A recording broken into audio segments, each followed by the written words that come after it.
आप में से कितने ऐसे हैं जिन्होंने आज मुझे पहली दफ़ा देखा या पहली दफ़ा सुनने का इत्तेफाक होगा? अच्छा, काफ़ी है। ठीक है, थैंक यू। ठीक है जी, हैं?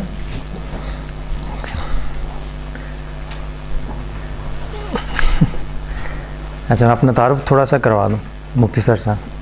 मेरा नाम नईम मुश्ताक है और एक तो आपको कार्ड डिस्ट्रीब्यूट कर दिए हैं थोड़ा सा प्रोफेशनल बैकग्राउंड के लिए।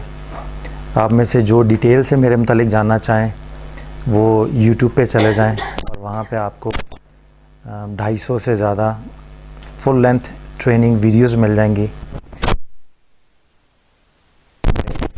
फ़लसफ़ा शख्सियत से जानना चाहें तो आपको उससे काफ़ी आइडिया हो जाएगा। सेकेंडली, अगर आपने पिछले कोई लेक्चर्स मिस किए हैं इंटरफेथ डायलॉग पे या लाहौर में जो राहिल के साथ होते रहे हैं, जिसमें लेटेस्ट था conflict management in the new testament, उस पर एक लेक्चर हुआ था। तो जो भी सेशन हुए हैं आज के सेशन की तरह वो सारे के सारे रिकॉर्ड करके मैं यूट्यूब पे अपलोड कर देता हूँ, ताकि जो लोग यहाँ नहीं हैं, जो आउट ऑफ कंट्री हैं या किसी वजह से नहीं आ सके, या बाद में अगर आप उसके नोट्स लेना चाहें डिटेल में, और ये एक यादगार भी होती है, तो ये यादें प्रिजर्व रहें और फिर बाद में आपके भी काम आए और वो लोग जो उस चैनल को विज़िट करें उनके भी ये सारी चीज़ें काम आ जाए।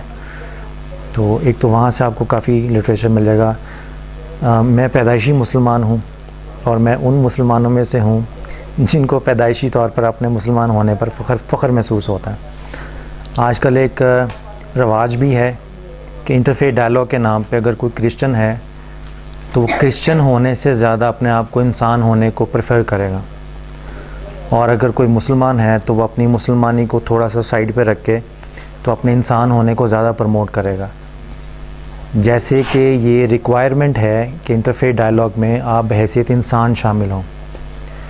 तो मैं बज़ाते ख़ुद मेरा अपना जो थीसिस है रिसर्च का, मैं इस थॉट प्रोसेस से एग्री नहीं करता। उसकी मेन वजह ये है कि जब मैं ये कहूँ कि मैं मुसलमान नहीं इंसान हूँ, या मैं क्रिश्चियन नहीं हूँ मुसलमान इंसान हूँ, तो इससे ये इम्प्रेशन डेवलप होता है कि अगर आप अपने क्रिश्चियन होने को प्रायोरिटी दें तो शायद उसमें इंसानियत नहीं है जिसके लिए आपको अपनी मसीहियत से बाहर निकल कर इंसान बनने की ज़रूरत पेश आई है, या आपका मुसलमान आपके इंसान होने के लिए काफ़ी नहीं है, आपको अपना इस्लाम छोड़ के इंसान बनना पड़ेगा। तो ये दो टर्म्स ऐसी हैं जो फ़ैशन के तौर पे बहुत ज़्यादा यूज़ होती हैं, बट मैं सोचता हूँ कि जिस आदमी को अपने मज़हब से मोहब्बत है ये उसके अगेंस्ट जाती हैं। एक अच्छा मुसलमान एक अच्छा इंसान भी है, यानी जब मैं कहूँ कि मैं अच्छा मुसलमान हूँ या मुझे अपने मुसलमान होने पर फ़ख्र है तो इसका ये भी मतलब है कि मुझे अपने इंसान होने पर भी फ़ख्र है। और अगर मैं ये कहूँ कि मैं मसीही हूँ और मुझे मसीही होने पर फ़ख्र है तो इसमें ऑटोमेटिकली ये थॉट प्रोसेस शामिल होना चाहिए कि मसीही होने का मतलब एक अच्छा इंसान होना भी है। इसलिए इसके लिए आपको अपना मसीही होना छोड़कर इंसान होने पर ज़्यादा स्ट्रेस नहीं करना पड़ेगा। तो इंटरफेथ डायलॉग में जहाँ बहुत ज़्यादा अच्छी बातें भी होती हैं वहाँ कन्फ्यूजन्स भी बहुत ज़्यादा हैं, थियोलॉजिकल कन्फ्यूजन्स भी हैं, सोशल कन्फ्यूजन्स भी हैं। तो इसलिए मैंने चाहा कि तारुफ में ये बात भी क्लियर हो जाएगी कि जब मैंने कहा कि मुझे अपने मुसलमान होने पर फ़ख्र है तो इसका मतलब ये है कि मुझे अपने इंसान होने पर भी फ़ख्र है। और अपने मुसलमान होने पर फ़ख्र से हरगिज़ ये मुराद नहीं है कि मैं दूसरे मज़हब के लोगों को कमतर समझता हूँ अपने आप से। जिस तरह मुझे अपने मज़हब से मोहब्बत है वो भी अपने मज़हब से मोहब्बत करते हैं। तो खुदा से मोहब्बत होना ये ज़्यादा ज़रूरी है। ये इससे बेहतर है कि आप किसी में भी बिलीव ना करें। तो इस थोड़े से मुख्तसर से तारुफ और एक छोटी सी इंटेलेक्चुअल क्लैरिफिकेशन के साथ हम अपने मौजू की तरफ आते हैं। राहिल ने मुझसे हुक्म दिया था बल्कि कि कम्युनिकेशन के ऊपर कोई डिस्कशन करनी है, कम्युनिकेशन कोऑर्डिनेशन के हवाले से। तो एक ऑप्शन ये था कि मैं आपको पावर पॉइंट की स्लाइड बना के दे दूं और मैनेजमेंट के हवाले से जितनी भी लेटेस्ट टर्म्स हैं, टेक्निक्स हैं, वो आपको सबको बता दूं। दूसरा ऑप्शन ये था कि आपको बिब्लिकल स्टडी दे दूं या कुरान पाक के हवाले से कुछ चीज़ें मेंशन कर दूं। एक थर्ड ऑप्शन भी था जो मैंने सोचा सबसे ज़्यादा सूटेबल रहेगा, और वो ये है कि हम क्यों ना मैं आपको लेक्चर दूं और फिर आप उसके एंड पे सवाल जवाब करें। क्यों ना हम इस सेशन को गुफ्तगू के अंदाज में चलाएं, ठीक है। कुछ चीज़ें मुझे आपसे सीखने का मौका मिल जाएगा और गुफ्तगू में कुछ चीज़ें आप मुझसे हासिल कर लेंगे। तो बजाय ये कि आप 1-1.5 घंटा मेरी गुफ्तगू बर्दाश्त करें, तो बेहतर है कि हम गुफ्तगू के अंदाज में चलते हैं, ठीक है। तो कम्युनिकेशन एंड कोऑर्डिनेशन पे अब आप सुबह से जब मैं आया था तो रोमाना गुफ्तगू करनी थी निसाब के हवाले से भी। अब ये कम्युनिकेशन, कोऑर्डिनेशन या एक दूसरे से गुफ्तगू का जो फ़न है, ये इतना मुश्किल है और इतना वसी है कि इसमें हर ज़िंदगी का हर शुबा आ जाएगा। मिसाल के तौर पे अब मैं आपकी पिछली डिस्कशन जो है उसको इसके साथ रिलेट करता हूँ। जब मैं आया था तो रुमाना निसाब के हवाले से डिस्कशन कर रही थी कि निसाब में ये प्रॉब्लम है पाकिस्तान के, और अगर उसमें ये चीज़ें ऐड हो जाएं और ये चीज़ें निकाल ली जाएं तो उसमें बेहतरी पैदा हो जाएगी। तो निसाब पर कुछ काम मैंने भी किया हुआ है, तो मैंने सोचा था कि चले जब मेरा वक्त आएगा गुफ्तगू का तो मैं थोड़ा सा इस पर भी इज़हार ख़याल कर दूँगा। ये आपका कम्युनिकेशन कोऑर्डिनेशन के इस सेशन के साथ भी अटैच होगा, और पिछले सेशन के ऊपर मेरा चूँकि मुझे तकरीबन 15-20 मिनट ज़बरदस्ती वो सेशन सुनने का मौका मिला है तो मैंने सोचा ज़बरदस्ती उस पर इज़हार ख़याल भी कर दें। अगर निसाब में जो चीज़ें रुमाना बता रही थी कि जो ख़राबियाँ हैं, अगर वो सारी ख़राबियाँ दूर हो, जब मैं सवाल पूछ रहा हूँ आपसे, अब हम गुफ्तगू के अंदाज से चलेंगे, निसाब में वो सारी ख़राबियाँ दूर हो जाएं जिसकी आपने अभी तक निशानदेही की है, और वो सारी चीज़ें ऐड हो जाएं जो आप चाहते हैं, तो क्या इससे पाकिस्तानी मुआशरे में बेहतरी आ जाएगी? सोच में आएगी जी, बेहतर सोच हो जाएगी। और कोई इज़हार ख़याल जी? एक ग्रुप होगा जो फिर भी सेटिस्फाइड नहीं होगा, मगर हम एज्यूम कर लेते हैं सारे खुश हो गए, एक लम्हे के लिए फ़र्ज़ कर लें कि सारे खुश हैं। तो नहीं ना सीखते नहीं वो ठीक है, जो चीज़ हम बुक से आप खत्म कर देंगे, लेकिन जो आपको इधर उधर से नॉलेज मिल रहा है, बच्चे इधर उधर से सीखते हैं। मैं अपने सवाल को दोहराता हूँ, हम सिर्फ किताब पर रहते हैं, हमने एक टारगेट तो अचीव कर लिया ना, तो जो टारगेट हमने अचीव कर लिया, मैं उसकी बात कर रहा हूँ कि अगर निसाब जो आप चाहते हैं उसी तरह का हो जाए तो क्या उससे जो बेनिफिट आप हासिल करना चाह रहे हैं वो हासिल हो जाएंगे? टॉलरेंस के, पीस के काफ़ी हद तक हो जाएंगे। अच्छा, जहाँ मैं काम करता हूँ, मैंने 11-12 साल ब्यूरोक्रेसी और इस्टेब्लिशमेंट के साथ गुजारे हैं। मैंने उनकी औलादों को भी देखा है, और जो पाकिस्तान पर हुक्मरानी करने वाले लोग हैं, जिनकी पॉलिसीज़ एंड प्रोसीजर्स के तहत आप और मैं ज़िंदगी गुजारते हैं, अनफॉर्चुनेटली उनमें से किसी की भी औलाद हमारे स्कूलों में नहीं पढ़ती, ठीक है, और उनमें से किसी की भी औलाद ये निसाब नहीं पढ़ती। तो मेरा एक अपना नज़रिया है कि दो ग़ुलाम इकट्ठे हैं और आपस में डिस्कस कर रहे हैं कि एक ग़ुलाम की ज़्यादा निसाब में जो बातें शामिल हैं उनमें से कुछ कम करके दूसरे ग़ुलाम की कुछ बातें ऐड कर ली जाएं। तो ये जब सारी चीज़ें, ये थोड़ा सा बंद करवा देंगे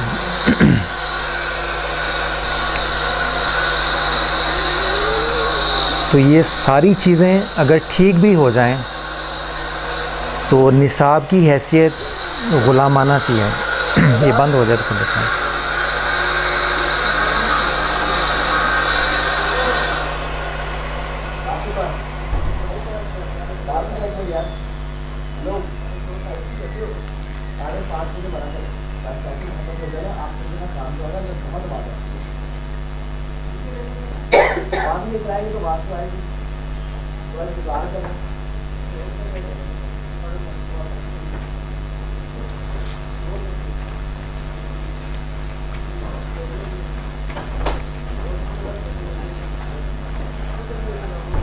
ये नुक्ता समझ गए आप? ठीक है, मैं वो बात कर रहा हूँ जो आपको शायद कोई बताएगा, मगर जहाँ पे मैं बैठता हूँ खुशकिस्मती से जो ऑब्ज़र्वेशन मेरे जहन में आती हैं, पाकिस्तानी अभी सच टीवी पे 14 अगस्त को लाइव ट्रांसमिशन पे मेरा 1 घंटे का इंटरव्यू हुआ था, वो यूट्यूब पे अपलोड भी है, मैंने राहिल को भी उसकी फ़ाइल दे दी है। उसका मौजू ये था कि आज का जो नौजवान है वो आज के पाकिस्तान में क्या रोल प्ले कर सकता है और कैसे कर सकता है। तो जो वो क्लास जो आप पर मुझ पर हुकूमत करती है, वो अपनी औलाद को बाहर से पढ़ाते हैं। अगर आप में से किसी की डिग्री यूके से या यूएसए से है, तो वो पंजाब यूनिवर्सिटी से या लम्ब से भी अगर पढ़ा हो, जो सबसे अच्छी यूनिवर्सिटी कंसिडर होती है, उसका वो वेटेज और वैल्यू पाकिस्तान में नहीं होगी जो वहाँ की डिग्री की है। और अगर कोई आदमी यूके या हमारे जितने भी सियासतदान हैं, अगर आप उनको देखें तो उनकी औलादें बाहर सेटल डाउन है, बाहर से ही पढ़ के आते हैं, ठीक है ना। डिसीजन मेकिंग के सारे रिसोर्सेज उन्होंने अपने काबू में किए हुए हैं। आप और मैं अगर हम एक निसाब पे मुत्तफिक हो भी जाएं, तो हम वही ग़ुलामाना तबके का हिस्सा ही रहेंगे, उससे बाहर नहीं आएंगे।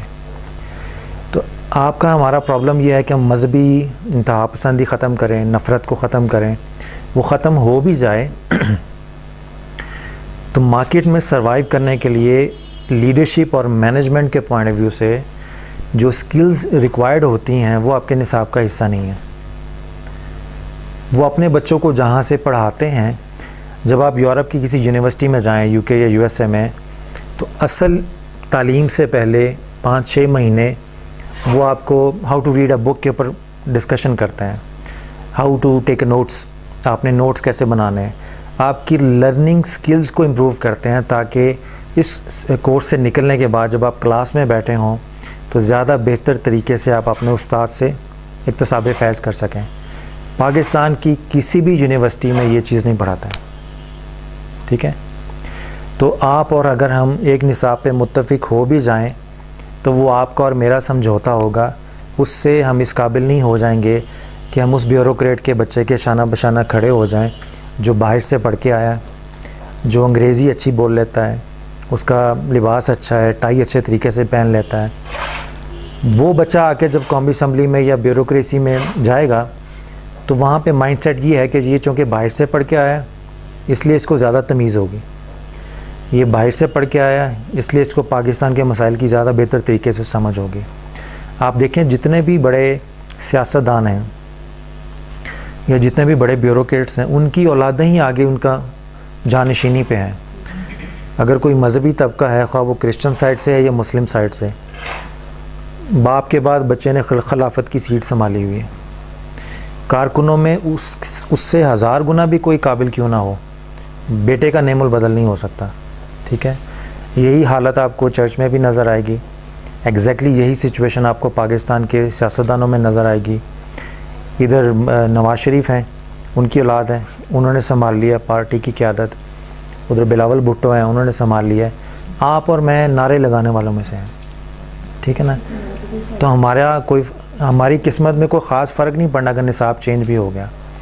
तो इसलिए मेरी जहाँ तक अपनी एक अंडरस्टैंडिंग है कि निसाब को बदलने के साथ साथ, यानी निसाब में क्या होना चाहिए, इसके साथ साथ ये भी देखें कि जो कुछ भी निसाब में आप डालना चाह रहे हैं, इसको डालकर क्या आप इससे लीडर प्रोड्यूस कर रहे हैं या स्लेव्स। अगर आप मूसा और फ़िरौन की कहानी पढ़ें, तो उसने अपने दौर में ग़ुलामों को ग़ुलाम रखने के लिए 1000 तरीके इस्तेमाल किए थे। बस आज के तरीके उनके तरीक़ों की एडवांस इलेक्ट्रॉनिक फॉर्म्स हैं। अगर आप बड़ा कीनली बिब्लिकल ओल्ड टेस्टामेंट पढ़ लें और आप साइकोलॉजी पढ़ें ओल्ड टेस्टामेंट की और आज के हालात की, आप तफसीलात में ना जाएं, आप तारीख़ के उस दौर में ना जाएं, बल्कि उस दौर की साइकोलॉजी को पढ़कर उसको पाकिस्तान के हालात से कंपेयर करें, तो आप देखेंगे काफ़ी चीज़ों में उसमें आपको फ़र्क महसूस होगा। ये एक इज़हार ख्याल था निसाब के मुतल्लिक। तो अक्सर मैं अपने दोस्तों को देखता हूँ कि वो निसाब के हवाले से डिस्कशन करते हैं, बट निसाब में जो चीज़ें ऐड होनी चाहिए, वो चीज़ें जो पढ़ के आप और मैं ब्यूरोक्रेट के या किसी बहुत बड़े सियासतदान के साथ खड़े होने, उनके औलादों के साथ खड़ा होना सिखाएगी, वो चीज़ें आपको नहीं कभी भी देंगे आपको। और दिलचस्प बात है कि एक और भी चलते चलते जुमला मैं बोलूँगा कि हमें ये कहते हैं कि पाकिस्तान के निसाब बेहतर होना चाहिए और स्कूलों का मयार बेहतर होना चाहिए, मगर ख़ुद फ़ख्र करते हैं कि अगर किसी का बेटा ऑस्ट्रेलिया से पढ़ जाए, अगर कोई दीनदार है तो मिस्र को कोट करेगा, जी जामिया अज़हर से किया हुआ है, हालांकि अपनी यूनिवर्सिटी यहाँ खोली हुई है, ठीक है ना। तो अपनी यूनिवर्सिटी से पढ़ के फ़ख्र महसूस नहीं होगा, मगर मिस्र से जाके, क्योंकि छाप लग जाती है, चूँकि वहाँ का पढ़ा हुआ है तो इसलिए ज़्यादा काबिल होगा। इसी तरह यूके की यूनिवर्सिटी है, ठीक है ना। तो जो सियासतदान पाकिस्तान में इन्वेस्ट करना चाहते हैं तालीम के अंदर, वो अपनी औलाद को कभी भी यहाँ से नहीं पढ़ाएंगे, ठीक है। और इनकी औलादें बाहर कैसे पढ़ के इम्तिहान पास करती हैं वो भी एक दिलचस्प तारीख़ है। आप बेनज़ीर भुट्टो की आप बीती पढ़ें, ठीक है। अवैस लगारी अगर आपको याद हो तो इनका बेटा फ़ेल हो गया था, आईटी जो पिछला मिनिस्टर था। तो चूँकि उस वक़्त ये थे फ़ारूक लगारी थे प्रेसिडेंट ऑफ पाकिस्तान, तो इन्होंने उसी यूनिवर्सिटी में जाना था। तो फिर कह के लवा के सिफारिश करा के उसको पास कराया, ताकि बाप सदर आ रहा है तो बेटी की बेइज्जती ना हो कि बेटा ख़ुद कन्वोकेशन में नहीं है। इस तरह बिलावल भुट्टो का ऑक्सफोर्ड में या जिस यूनिवर्सिटी में वो पढ़ रहा है वहाँ दाखिला कैसे हुआ था, ठीक है। तो ये ऐसी खुफिया दिलचस्प कहानियाँ हैं कि अगर आपको पता चले तो फिर शायद आपको निसाब भूल जाए, फिर आप किसी और फ़िक्र में पड़ जाए। तो इसलिए निसाब के साथ साथ हमें कोशिश ये भी करना चाहिए कि निसाब के साथ साथ आप जब तक अपर क्लास की मेंटालिटी को, साइकोलॉजी को, अपने निसाब को अपने ख़ित्ते से कंपेयर करने के साथ साथ ये भी साथ कंपेयर करें कि अगर हम ये निसाब बना भी लेंगे तो इसका दुनिया में इस वक्त जहाँ पे दुनिया खड़ी है उसके साथ कंपैरिजन क्या होगा, ठीक है। क्रिश्चियन का दुश्मन मुसलमान नहीं है, मुसलमान का दुश्मन हिंदू नहीं है, हम सबका मुश्तरका दुश्मन है। वो जो आपको और मुझे अपनी औलाद के शाना बशाना खड़े होने के बर्दाश्त नहीं कर सकता। जिस दिन आप किसी ब्यूरोक्रेट के या सियासी कायद के बेटे के बराबर खड़े होने का हिम्मत रख ली या काबिल हो गए, उस दिन इनको अच्छी खासी मुसीबत पड़ जानी। क्यों कि फिर इनको बाकी लोगों को भी देखना पड़ेगा, ठीक है ना। तो ये बड़ी एक दिलचस्प सेपरेट तारीख़ है कि हमारे निज़ाम तालीम के साथ क्या कुछ हो रहा है इस वक्त। उसमें आप और हमें एक तरह से ये लॉलीपॉप ही दिया हुआ है कि निसाब चेंज करने की बहस में पड़े रहें, और जब चेंज हो जाएगा तो हालत यही रहनी है, ठीक है। पहले भी जितनी कोशिशें हुई हैं उसको भी देख लीजिए आप। तो मेरा ज़ाती ख़्याल ये है कि कोशिश करें कि जहाँ जहाँ तक आपका दायरा इख्तियार है अपनी यूनिवर्सिटीज़ में, अपने चर्चेज़ में, निसाब के साथ साथ लीडरशिप और मैनेजमेंट के टॉपिक्स भी ऐड करें। अंग्रेज़ी बोल लेना बहुत अच्छी बात है, यह आपको इस काबिल कर देगा कि आप दूसरी ज़ुबान, अंग्रेज़ी ज़ुबान में लिखी हुई किताबें पढ़ लें। मगर अगर आपने उर्दू में नफ़रत पर मबनी किताब पढ़नी है और अंग्रेज़ी पढ़ के फिर आप अंग्रेज़ी में नफ़रत वाली किताब पढ़ें तो कोई फ़र्क नहीं है। आपने ज़ुबान बदली है, नीयत नहीं बदली, ठीक है। तो जब आप अच्छा सेहतमंद लिटरेचर पढ़ेंगे, लीडरशिप मैनेजमेंट के कोर्सेज़ भी बीच में डालेंगे, तो आपकी नीयत पे वो जाके हिट करेगा। आपको पता चलेगा कि मैं क्या हूँ, क्या करता रहा हूँ और आगे मैंने कैसे चलना है। तो ये एक छोटी सी बात थी निसाब के हवाले से भी। अब मैं इसको रिलेट करता हूँ कम्युनिकेशन एंड उसके ऊपर, कोऑर्डिनेशन के ऊपर। जब हम कम्युनिकेशन की बात करते हैं, गुफ्तगू की बात करते हैं, तो गुफ्तगू से क्या मुराद लेते हैं? बातचीत। किससे? एक आपस में एक दूसरे के साथ बात। तो जब मैंने कम्युनिकेशन का लफ्ज़ बोला तो आपके जहन में क्या था कि मैं आपको ये इस फ़न पे कुछ बताऊंगा कि एक दूसरे से कैसे बातचीत करनी है? जी, किसी को कन्विंस कैसे करना है, एक दूसरे से रब्ता कैसे रखना है, ठीक है। बात दूसरे को कैसे पहुंचानी है। मगर इतने कोर्सेज हो रहे हैं कम्युनिकेशन के ऊपर, स्किल्स के ऊपर, बेहतरी क्यों नहीं आ रही?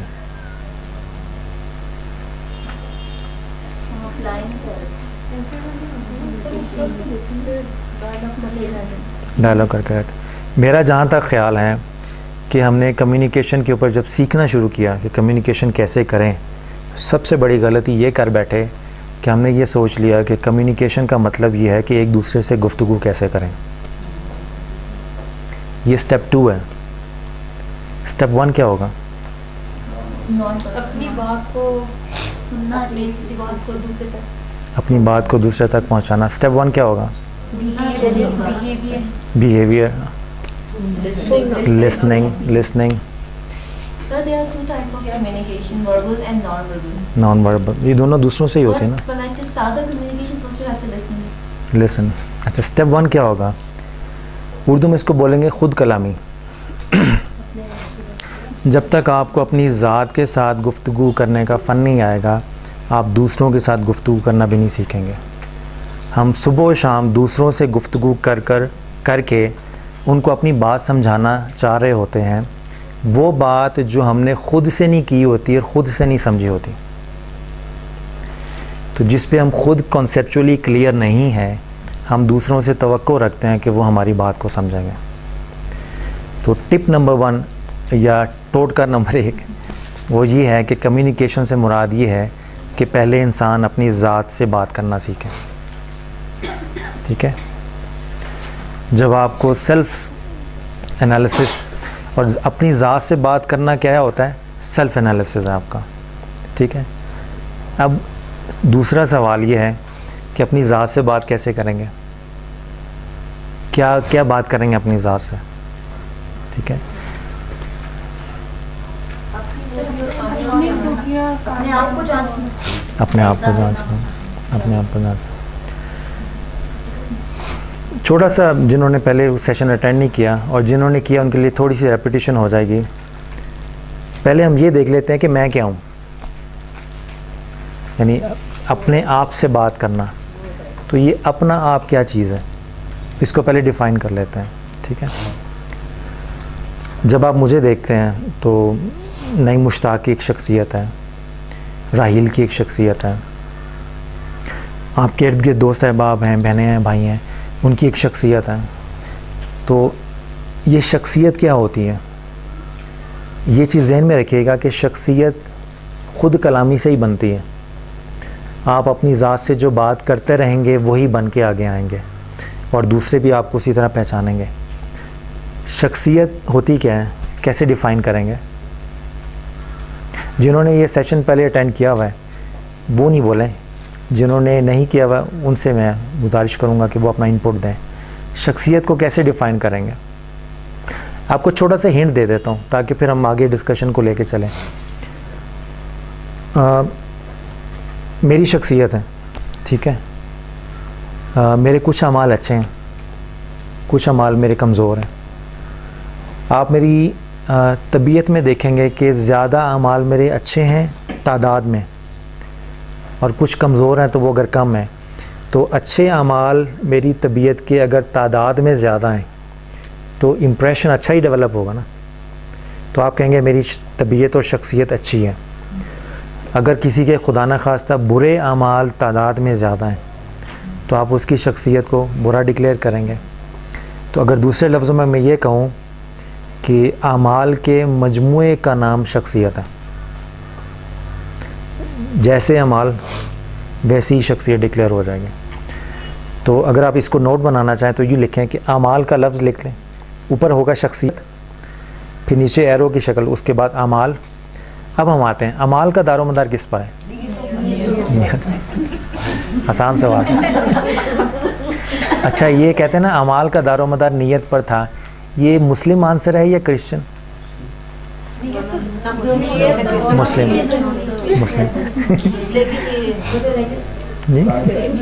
ये हदीस है ना कि अमाल का दारोमदार नीयत पर है। ठीक है, अच्छा चलें हम इसको ले लेते हैं। ठीक है जी, नीयत का दारोमदार किस पर है? आगे आए इधर। काम तो देखें ना, शख्सियत, अमाल, नीयत। अब जो ऊपर गुजर चुके हैं वो गुजर चुके हैं, शख्सियत, अमाल, नीयत। अब नीयत का दारोमदार किस पर होगा? इंसान के मफाद क्या होता है? काम पर होगा, उसके काम की नौयत के मुताबिक उसकी नीयत बनेगी। चलें आपकी थोड़ी और हेल्प कर देता हूँ। शख्सियत का दारोमदार अमाल पर है, अमाल का नीयत पर, नीयत का सोच पर। ठीक है, अब थोड़ा सा ग्राफ आपका कंप्लीट हो गया। जैसी सोच वैसी नीयत, जैसी नीयत वैसे अमाल, जैसे अमाल। आसान है याद रखना, ठीक है ना। अब एक और सवाल, सोच में और फिक्र में क्या फ़र्क है? दो लफ्ज़ बोलते हैं ना उर्दू के, क्या फ़र्क है?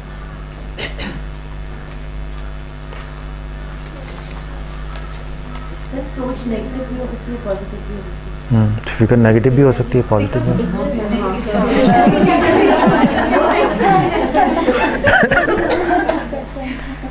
ज़्यादा मोटे मोटी डिस्कशन तो नहीं हो रही, हल्की फुल्की है ना।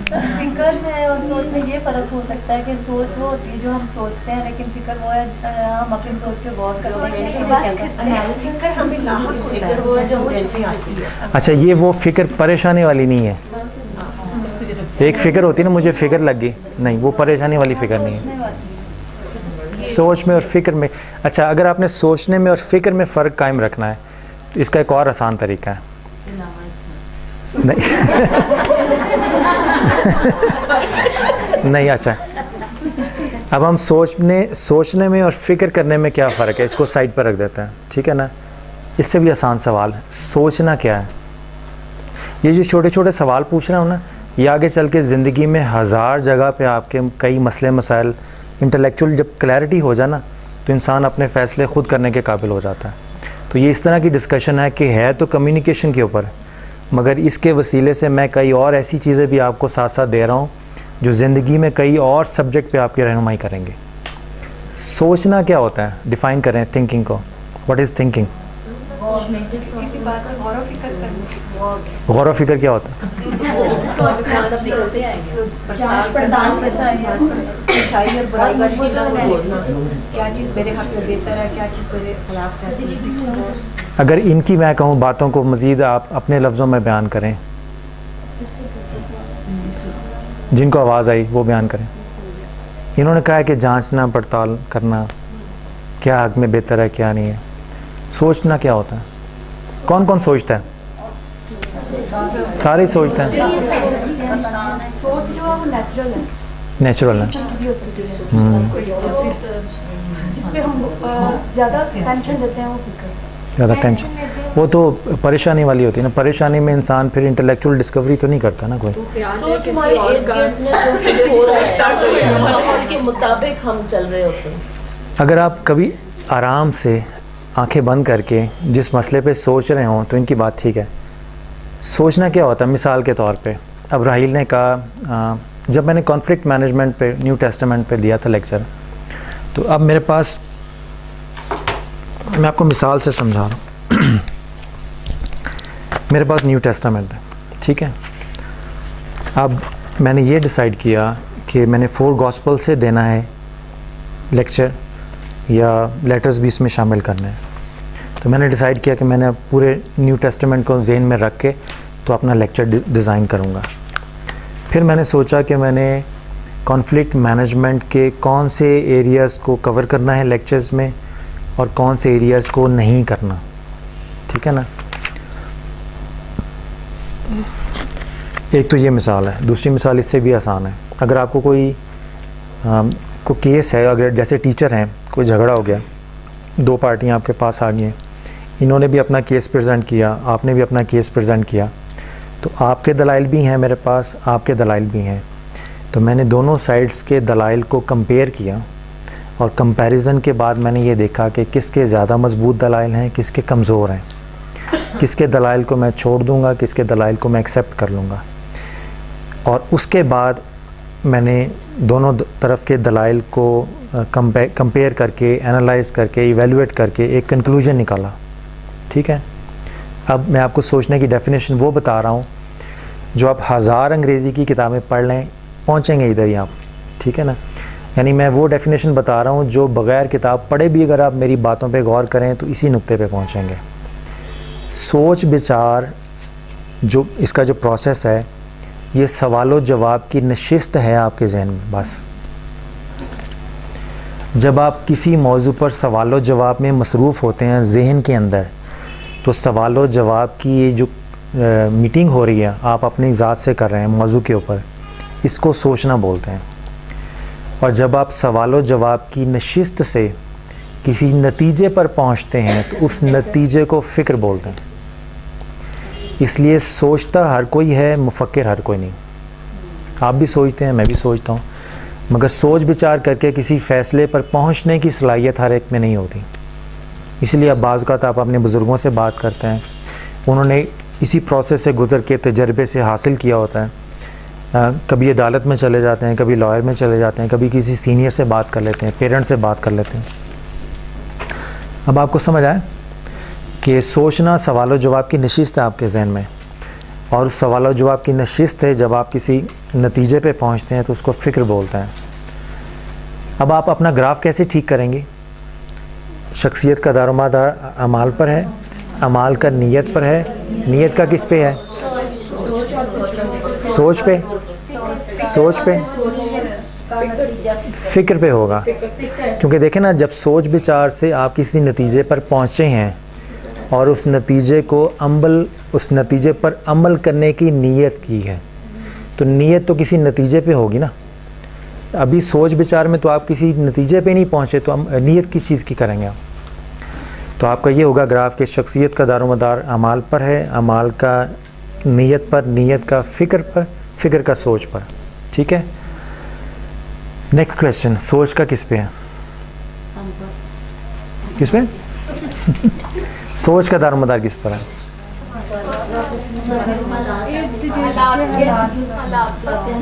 हालात पर है, वाक़यात हो गए, और आपके ख़ुद पर हो गए, और आपके अपने तजर्बात पे है। ओके, ठीक है। और अगर आप मुझे कहें कि किसी ऐसे मौजू पर सोचें, आप मुझे असाइनमेंट दे दें, मिसाल के तौर पे कोई ऐसा मौजू दे दें जो ज़िंदगी में मैंने कभी ना सोचा हो ना पढ़ा हो, तो मैं उस पर सोच विचार कर लूँगा। होगी? मैं सवाल क्या पूछूंगा? नेट पे भी ठीक है ना? एग्जैक्टली। मुराद, अब ये सुनिए, सोचने के लिए आपको मवाद तो चाहिए ना।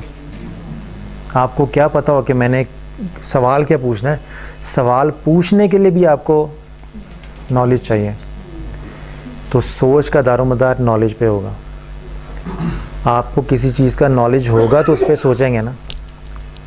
देखिए ना, निसाब पे आपने डिस्कशन की, तो अगर ज़िंदगी में पहले निसाब पे इस एंगल से डिस्कशन ही नहीं की होगी तो इस पर सोचने की सलाहियत होगी आपकी। तो आपका ग्राफ क्या बना? नीचे से चलें, नीचे से चलें। एक मिनट।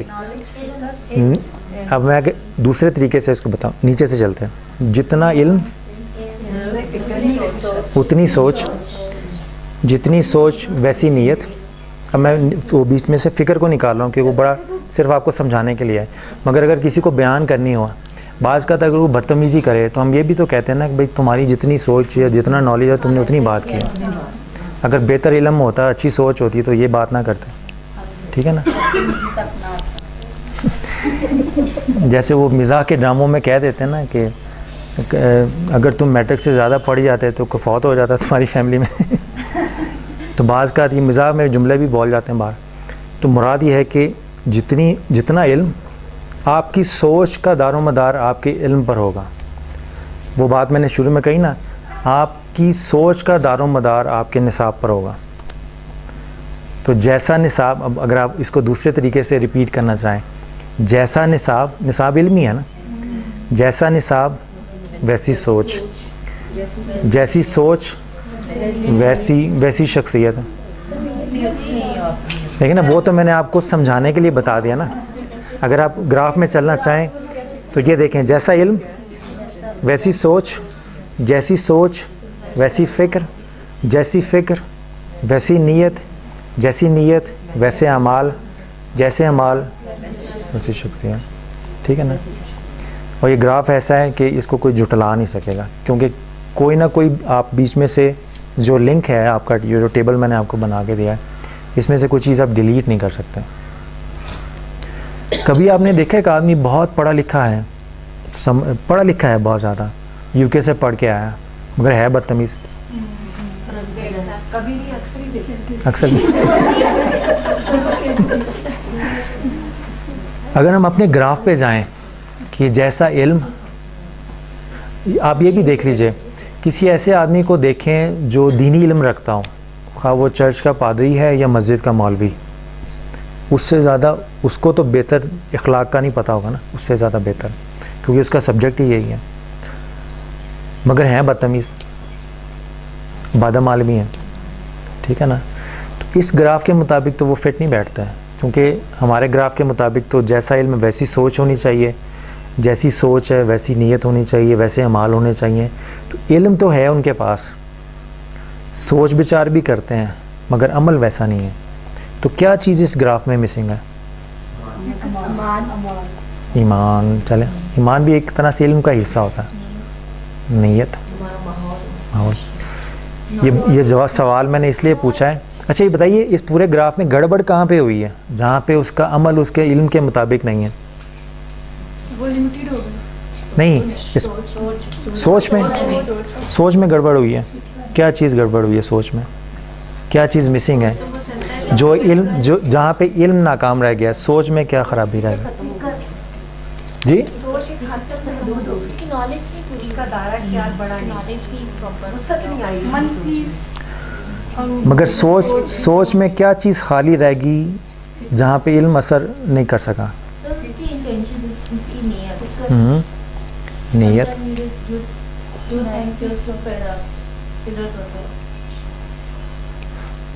अच्छा चलिए, मैं आपको इसका फ़िलासफ़ी समझा देता हूँ, फिर आपको हज़ार फ़ौरन मिसालें ज़हन में आ जाएंगी, ठीक है। जो सोच विचार का अमल होता है ये एक फ़न भी है, ये महज इल्म हासिल करने से नहीं आता, ठीक है।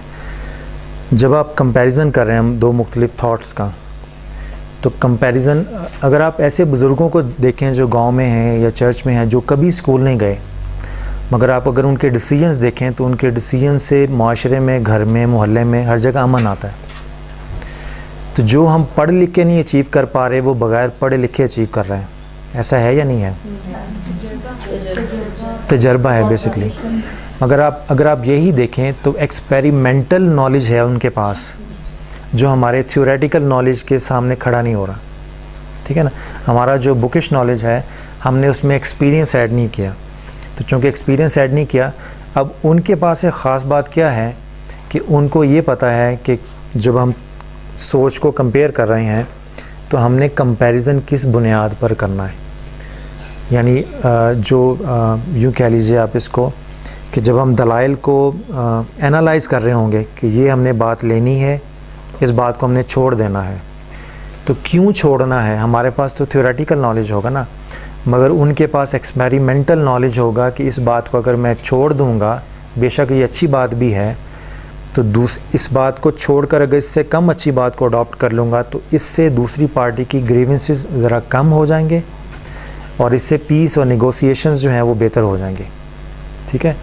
तो अगर दूसरे लफ्ज़ों में जो रवायती जुमले हैं, अगर उसमें मैं बयान करूँ, सोच पर सबसे ज़्यादा चीज़ जो असरअंदाज होती है वो आपकी सोबत है। आप किस तरह के लोगों में उठते बैठते हैं। अगर आप अकेले किताबें पढ़ते हैं मगर उठना बैठना बुरे लोगों में है, तो साइकोलॉजिकली वो आपके थॉट पैटर्न्स ख़राब करेंगे। आपके पास नॉलेज तो होगा, मगर आपके सोचने समझने की सलाहियतों की जो आदतें हैं वो ख़राब करेंगे। अगर आप किसी अच्छी सोबत में बैठते हैं मगर आप किताबें नहीं पढ़ते, मगर अच्छी सोबत में आपको नॉलेज तो मिल ही रहा है एक्सपीरियंस की शक्ल में, मगर अच्छी सोबत में आपको उस नॉलेज की एप्लीकेशन भी मिल जाएगी। थ्योरी आपने पढ़ ली नॉलेज की, मगर थ्योरी को अप्लाई कहाँ पे करना है, किस तरह से करना है, ये फ़न एप्लीकेशन का आपको सोबत से मिलेगा, ये आपको किताबों से नहीं मिलता। तो इसलिए हमारा जो ग्राफ है कि जितना इल्म उतनी सोच, जितनी सोच उतनी फ़िक्र, उतनी नीयत, फिर अमाल और शख्सियत, इस सारे प्रोसेस में अगर आपने अपनी सोच सीधी रखनी है तो फिर उसके लिए ज़रूरी है कि आप अच्छी सोबत भी तलाश करें। और ख़ास तौर पे इसमें बड़ा अच्छा एक कोटेशन रेफरेंस भी है अमाल में कि एक हबशी खोजा होता है, तो वह गालिबन किताब में ओल्ड टेस्टामेंट पढ़ रहा होता है, तो उसके पास कोई और आगे पूछता है कि तू क्या पढ़ रहा है, तो वो कह रहा है मैं खुदा का कलाम पढ़ रहा हूँ। तो वहाँ पे वो जुमला बोलता है कि क्या जो तू पढ़ता है वो समझता भी है? और उसके जवाब में उसने कहा कि मैं कैसे समझ सकता हूँ अगर मुझे कोई समझाने वाला ना हो। तो बाज़ का नॉलेज आपके पास है, मगर उस नॉलेज की एप्लीकेशन वो कम लोगों के पास होती है। तो अच्छी सोबत, अच्छी सोच डेवलप करने के लिए अच्छे निसाब के साथ साथ अच्छा मुआशरा या अच्छी सोबत भी ज़रूरी है। ऐसे लोग भी ज़रूरी हैं जो उस अच्छे निसाब को प्रैक्टिकली अप्लाई करने की सलाहियत भी रखते हों। ठीक है, अब ये बिल्कुल एक छोटा सा सेपरेट यूनिट था जो मैंने मुख्तसर आपको बयान कर दिया है। ये अब यूट्यूब पे जाएंगे तो इस पर डिटेल में डिस्कशंस हैं। अब इसका हमारी कम्युनिकेशन से क्या ताल्लुक़, अब मैं वापस लेके आता हूँ आपको। मैंने कहा था कि कम्युनिकेशन का नंबर 1 प्रिंसिपल ये है कि आप पहले अपनी ज़ात से बात करना सीखें। ठीक है, ख़ुद कलामी। तो आपकी ख़ुद कलामी भी उतनी ही होगी जितना आपको अपनी ज़ात के मुतल्लिक़ इल्म होगा। जितना इल्म उतनी सोच। तो जैसी सोच होगी आप अपने आप से बात भी वैसे ही करेंगे। कभी आप परवीन शाकिर के अशार में बात कर रहे होंगे तो फिर आपका दिमाग और बाकी मामलात भी ऐसे ही होंगे। कभी आप इल्लामा इक़बाल के अशार पढ़ के अपने आप को खामखा का मुसलमान कंसिडर कर रहे हो कि जिसके अमाल तो ऐसे अच्छे ना हो मगर अशार की बुनियाद पे वो लोगों को बताए कि मैं बहुत अच्छा हूँ। कभी आप कुरान पाक पढ़ रहे होंगे मगर ख़ुद कलामी में आपकी शायद वो अंडरस्टैंडिंग और डेप्थ जो है वो ट्रांसफ़र इतना ना हो। इसी तरह अगर आप न्यू टेस्टामेंट पढ़ रहे हैं, ठीक है, मगर सिर्फ पढ़ रहे हैं, किसी ऐसे आदमी की सोबत के साथ नहीं अटैच जिसको उसका एक्सपीरियंस भी हुआ हो, तो फिर शायद अपनी ज़ात से इतना अच्छा बात ना कर सकें। इसीलिए हमारे यहाँ इस्लाम में है कि अगर आप कुरान पाक को समझना चाहते हैं, जैसे इल्लामा इक़बाल ने कहा, तो इस तरह से समझें जैसे कि ये आप पर नाजिल हो रहा है। अल्लाह ताला आपसे मुखातिब है। हम अक्सर जब पढ़ते हैं तो ये है कि ये अल्लाह ताला का हुज़ूर सल्लल्लाहु अलैहि वसल्लम को हुक्म है जो सारे मुसलमानों के लिए। तो कभी यूँ पढ़ें कि ये अल्लाह ताला मुझसे हम कलाम हो रहा है। एग्जैक्टली इसी माइंडसेट के साथ आप जब न्यू टेस्टामेंट पढ़ेंगे तो आप ये देखेंगे कि आप फील करेंगे कि मसीह आपसे हम कलाम है। उन हवारियों से के होने के साथ साथ वो आपसे भी बात कर रहा है, आपसे भी गुफ्तगू कर रहा है। तो जब ये माइंडसेट हो जाएगा तो आप ये देखिएगा कि कलाम की जो तासीर है, ठीक है ना, अगर आप बाइबल को भी पढ़ें और कुरान पाक को, तो दोनों में एक चीज़ कॉमन है कि कुछ लोग इसको पढ़ के गुमराह भी हो जाते हैं, कुछ लोग इसको पढ़ के हिदायत भी पा जाते हैं। ठीक है, कुरान की शक्ल में और बाइबल की शक्ल में इल्म आपको दे दिया, ठीक है, एक चीज़ आपको नहीं दी, वो कंडीशनल है दोनों किताबों में, ये बाइबल में भी है और इस्लाम कुरान में भी है, कि जब आपकी नीयत ठीक होगी ना तो उस लफ्ज़ के साथ जो बरकत है वो आपको ट्रांसफ़र होना शुरू हो जाएगा। मसीहत में हम कहते हैं कि रूहुल कुद्दूस की हिदायत के साथ आप ये चीज़ें परसीव करते हैं। अगर आपकी नीयत ठीक नहीं है तो आप लफ्ज़ पढ़ रहे होंगे मगर रूहुल कुद्दूस की कुर्बत आपको नसीब नहीं होगी। उसकी कुर्बत आपकी नीयत के साथ कनेक्टेड है। इसी तरह कुरान पाक जब आप पढ़ रहे होंगे तो जब आप कुरान बेशक पढ़ के हिदायत नहीं मिलती किसी को, उसके लिए नीयत का ठीक होना शर्त है। जब नीयत ठीक होगी तो वहाँ पे रूहुल कुद्दूस की जो ताकत है वो कुरान पाक के पढ़ने वाले के साथ अटैच हो जाएगी। इसलिए ख़ुद कलामी में जब हम कम्युनिकेशन की बात करते हैं तो ये चीज़ हमेशा ज़हन में रखें कि आप खुदा की यूनिक क्रिएशन है। हमारा और मसीहों का अक़ीदा है कि एक दफ़ा जो हम पर्दा करके दुनिया तक, तो फिर क़यामत तक वापस नहीं आएंगे। हमसे पहले हम क्रिएट नहीं हुए और हमारे बाद भी हमारे जैसा क्रिएट नहीं होगा। तो बड़ी यूनिक क्रिएशन है आपकी।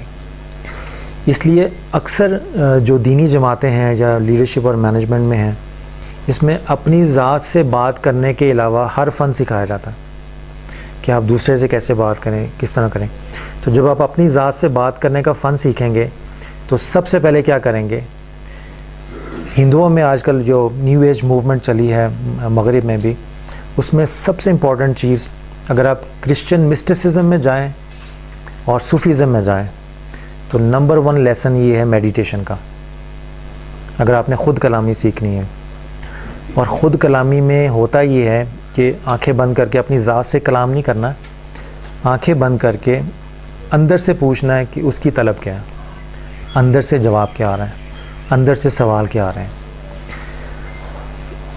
जब आप अपने अंदर से कनेक्टेड हो जाएंगे, अटैच हो जाएंगे, सिर्फ सुनने की आदत डालें खामोशी के साथ। कभी कभी सवाल का जवाब ना देना भी बेहतर होता है। जब लड़ाई हो रही हो आपस में तो आप ये देखेंगे कि अगर आप दूसरे फरीक का जवाब ना भी दें और सिर्फ खामोश रहें तो वो भी बाज़ का मामलात को ठंडा करने का सबब बनती है। तो जब आप अपनी ज़ात से अटैच हों तो उसके लिए ज़रूरी है कि आप अपनी अंदर की आवाज़ को सुनने की कोशिश करें खामोशी के साथ। और उसका बेहतरीन तरीका एक तो मेडिटेशन है और दूसरा बेहतरीन तरीका ये है कि आप अपने सवालों के जवाब अपनी इल्हामी किताब में तलाश करें। यानी हम में से अक्सर लोगों को बाइबल पढ़ने की आदत नहीं है, अक्सर लोगों को कुरान शरीफ पढ़ने की आदत नहीं है। तो जब हम पकड़ते हैं तो या कहीं से बुलावा या हमें मशवरा आता है कि आप इसको किसी तफसीर के साथ पढ़ें, तर्जमे के साथ पढ़ेंगे तो ख़राबी हो जाएगी, या आप किसी आलम दीन से रहनुमाई हासिल करें।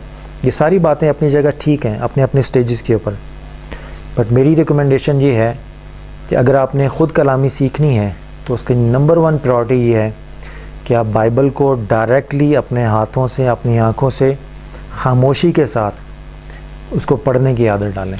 वो स्टोरी सारी अपनी जहन से निकालें, जहन में बिठाएं। इसी तरह कुरान पाक को डायरेक्टली तर्जमे के साथ, जो तर्जमा भी आपको पसंद है उसको लें और उसको पढ़ने की आदत डालें। आप देखिएगा अक्सर व बेशतर सवालों के जवाब जो आप अपने जहन में रखते हैं और दूसरों से पूछना चाहते हैं वो आपको कुरान पाक के मतन से और बाइबल के मतन से मिल जाएंगे। एक तो ये हो गया ख़ुद कलामी का, ठीक है, अपनी ज़ात से बात करने की कोशिश करें। और दूसरा ये काम करें कि डेली डायरी आप में से कौन कौन लिखता है? डायरी लिखने की आदत है किसी की? प्लानर की। आप एक काम करें, ठीक है, मेरी जो पहली किताब है इस्लाम, मसीहियत और मुकालमा मोहब्बत, ये बरसगीर पाक व हिंद की तारीख़ की पहली किताब है। और ये लिखी किस तरह थी कि जब मैंने इसको लिखने का इरादा किया तो उससे पहले मेरी एक आदत है कि छोटी सी एक डायरी मैंने रखी हुई है घर में। आप डायरी कह लीजिए, थोड़ा सा बड़ा कॉपी का साइज़। जब भी आपको कोई ज़िंदगी में बात अच्छी लगे आप उसमें लिख लिया करें। वो इस्लाम, मसीहियत और मुकालमा मोहब्बत है जी, ठीक है। आप लिखने की आदत डालें। जब आप लिखने का सोचेंगे ना तो आपके जहन में 1000 आइडियाज़ होंगे। जब आप कागज़ और कलम पकड़ लेंगे तो सब गायब हो जाएगा। ठीक है, इससे पता चलेगा कि आप अपनी रोज़मर्रा मामूलाती ज़िंदगी में वहम ज़्यादा करती हैं या सोचती हैं। जब आप कागज़ और कलम पकड़ेंगी तो जो वहम हो जाएगा गायब हो जाएगा और जो ख़याल होगा वो पकड़ेगा। जब आप अपने ख़याल को लिखने की आदत डालेंगी और एक पैराग्राफ के बाद अपना पैराग्राफ पढ़ेंगी तो आप कोशिश करेंगे कि इसको फाड़ दें या काट दें, ताकि ये कोई पढ़ के ये ना समझे कि ये किस अहमक ने लिखा है। ठीक है, वही कह रहा हूँ ना, आहिस्ता आहिस्ता क्लैरिटी आएगी। ठीक है ना, मैं ये बात कह रहा हूँ कि देखिए जब आप सोचते हैं तो मुख्तलिफ़ ख़याल आपके जहन में होते हैं ना। तो जिस तरह इंसानों में हर इंसान बात करने के काबिल नहीं होता या तवज्जो करने के काबिल नहीं होता, ख़यालात भी इंसानों की तरह फजूल ख़यालात हैं, गंदे ख़यालात हैं, अच्छे ख़यालात हैं, खूबसूरत ख़यालात हैं। आपकी जहन आपके माइंड के मुताबिक आपको जो ख़याल अच्छा लगे उसको लिख लिया करें। बाज़ औक़ात मेरे अपने जब मैं लिखता हूँ तो एक ख़याल एक पूरे चैप्टर की बुनियाद बनता है। आप में से आपने कभी अपनी वैल्यूज़ लिखी हैं? वैल्यूज़, ठीक है, वैल्यूज़ ये होती हैं कि आप डिसाइड करें कि आपने कौन सी अखलाकी इक़दार के मुताबिक ज़िंदगी बसर करनी है। दुनिया इधर से उधर हो जाए मगर आपने उनसे नहीं हटना। एक तो वो है ना जो आपके मज़हब ने आपको दी हैं, एक तो वो है जो आपके मज़हब ने आपको दी हैं, एक वो है जो ख़ुद से आप अपने लिए डिसाइड करें अपने ही मज़हब की रोशनी में। मिसाल के तौर पे मेरी की अखलाकी वैल्यू ये है कि मैं अपनी इज़्ज़त नफ्स पे कभी सौदा नहीं करता। उसको मैंने लिखा भी हुआ, और वो ये है कि जहाँ मैं फ़ील करूँ कि मेरी इज़्ज़त नफ्स मजरूह हो रही है वहाँ पे अगर मुझे 1 करोड़ का भी फ़ायदा होगा तो मैं छोड़ दूँगा वो। मेरे लिए दुनियावी फ़ायदे ख्वाह कितने ही बड़े क्यों ना हो, मेरी शख्सियत या मेरी इज़्ज़त नफ्स से ज़्यादा कीमती नहीं है। मैं उसको हर हाल में प्रोटेक्ट करूँगा। इज़्ज़त नफ्स क्या होती है बेसिकली? एक नईम तो ये है जो आप देख रही हैं, ठीक है ना। एक नईम वो है जो मेरे अंदर छुपा हुआ है, जो मुझे गाइड करता है, ठीक है। तो ख़ुद कलामी मैंने, बाहर वाले नईम ने अंदर वाले नईम से ख़ुद कलामी करनी होती है, यानी बाहर वाले इंसान ने अंदर छुपे हुए इंसान से बात करनी होती है। अगर अंदर वाला इंसान अच्छा है तो बाहर वाला हालात और वाक़यात के तहत अगर कभी कमज़ोरी का शिकार भी हो जाए और सारा ज़माना भी अगर उसको बुरा कहे तो अंदर वाला इंसान उसको सहारा दे के रखता है, ठीक है। आप अमाल की किताब पढ़ें ना, कितने लोग थे जो मसीही हुए थे, ठीक है। अगर वो चंद लोग जो मसीही हुए थे, अगर उनके अंदर का मसीही मजबूत ना होता तो आज आप में से भी कोई मसीही ना होता, ठीक है। ऐसा है कि नहीं, ठीक है ना। ख़ुद कलामी का मतलब ये है कि आप अपने अंदर वाले इंसान से रहनुमाई भी लें और उसको पुख्ता भी करें। अंदर वाला इंसान इस काबिल कैसे होगा कि वो बाहर वाले इंसान की रहनुमाई करें? वो कलाम इलाही से होगा। एक कलाम वो है जो आप अपने चर्च के पादरी से सुनते हैं, वो उसका कलाम है, बेशक वो बाइबल कोट करें मगर वो रहेगा उसका कलाम। एक कलाम वो है जो डायरेक्ट आप पढ़ते हैं।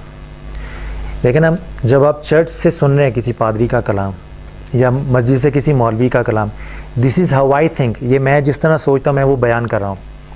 मेरी इन बातों से जो बात अच्छी लगे वो रख लें, जो समझते हैं कि समझ नहीं आई तो उसको साइड पे कर दीजिएगा। अब अगर कोई चर्च का पादरी बोल रहा है, ठीक है, आप उसकी बात सुन रहे हैं, सुना वो कलाम ही रहा है खुदा का, ठीक है ना, मगर वो उसका कलाम है, ठीक है। वो कलाम आप तक मुंतकिल हो गया, वो नॉलेज मुंतकिल हुआ है, ये ज़हन में रखिएगा। इसी तरह अगर मस्जिद में कोई मौलवी बोल रहा है या कोई आलिम दीन ख़िताब कर रहा है, कुरान और हदीस की बातें बता रहा है, तो उसका नॉलेज मुझ तक मुंतकिल हो रहा है, ठीक है। तो मेरे अंदर का आदमी नॉलेजेबल हो गया, ठीक है ना। बरकत कहाँ से आएगी?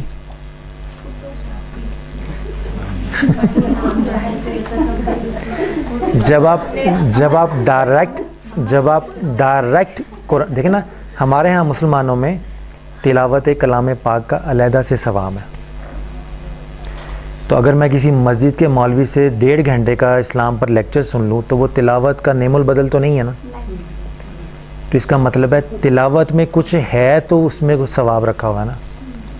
तो जब मैं तिलावत का मतलब क्या है कि इसके बहाने लोग डायरेक्ट मुझसे हम कलाम तो हों, ठीक है। इसी तरह बाइबल के जब आप मुतालिया करते हैं, उसको तिलावत बोल लीजिए आप, तो पादरी से सुनना और ख़ुद पढ़ने में कुछ फ़र्क तो है, ठीक है ना। उससे इंस्पायरेशन मिल सकती है, बरकत सिर्फ इधर से मिलेगी, ठीक है ना। अगर सब कुछ पादरी ने देना तो हो सकता है फिर कलाम की अहमियत आहिस्ता आहिस्ता ख़त्म हो जाए। तो इसलिए मैं कहता हूँ जब आप डायरेक्टली बाइबल को पढ़ते हैं या डायरेक्टली कुरान पाक को पढ़ते हैं तो डायरेक्ट मिलने का अपना मज़ा है और किसी के वसीले से मिलने का अपना मज़ा है, ठीक है ना। तो अंदर का आदमी जब वो नॉलेजेबल होगा तो वो किसी की बात सुन के भी नॉलेजेबल हो जाएगा, मगर अंदर के आदमी की को बरकत और इंस्पायरेशन वो जब तक आप डायरेक्टली कलाम नहीं पढ़ेंगे उस वक्त तक मुमकिन नहीं है, ठीक है। ये ख़ुद कलामी पे थोड़ी सी डिस्कशन होगी है।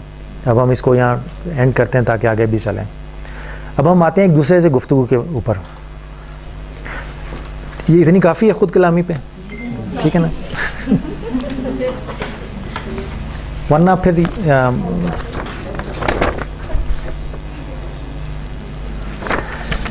अब हम आते हैं एक दूसरे के ऊपर गुफ्तगू पे, ठीक है। आप में से कौन कौन बोर हो रहा है? हाथ खड़ा करें। कोई भी नहीं? अच्छा बोर नहीं हो रहा, अच्छा लग रहा है पर नींद आ रही।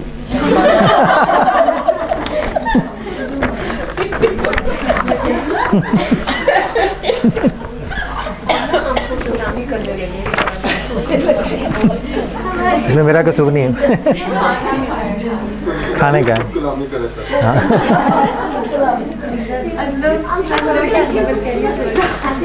हाँ, ये सेशन के बाद खुद कलामी करनी, इससे पहले नहीं। अच्छा, जब हम एक दूसरे से बात कर रहे होते हैं तो अब इसमें दो चीज़ें इन्वॉल्व हैं, एक आप और एक मैं। जब दो होंगे तो गुफ्तगू होगी ना, ठीक है ना। यही असूल वैसे खुद कलामी पे भी अप्लाई होता है कि इसमें भी दो ही होते हैं, एक अंदर का एक बाहर का, ठीक है ना।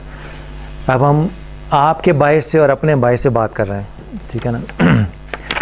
और गुफ्तगू का मतलब ये होता है कि मेरा अंदर आपके अंदर से कनेक्टेड हो जाए। हम मेरे अंदर की जो तलब और नीयत है छुपी हुई दिमाग में, या जो मैं सोच रहा हूँ दिल में और मैं अपनी ज़ुबान के ज़रिए आप तक पहुँचा रहा हूँ, वो आपके दिमाग से हो के आपके दिल में उतर जाए, ठीक है ना। तो आपका अंदर और मेरा अंदर अपने बाहर और मेरे बाहर का मोहताज है। तो इसलिए जो एक्सटर्नल नई मुश्ताक है या आप हैं, अब हमने इसमें कैसे रब्ता कायम करना है, इसकी बात कर लेते हैं।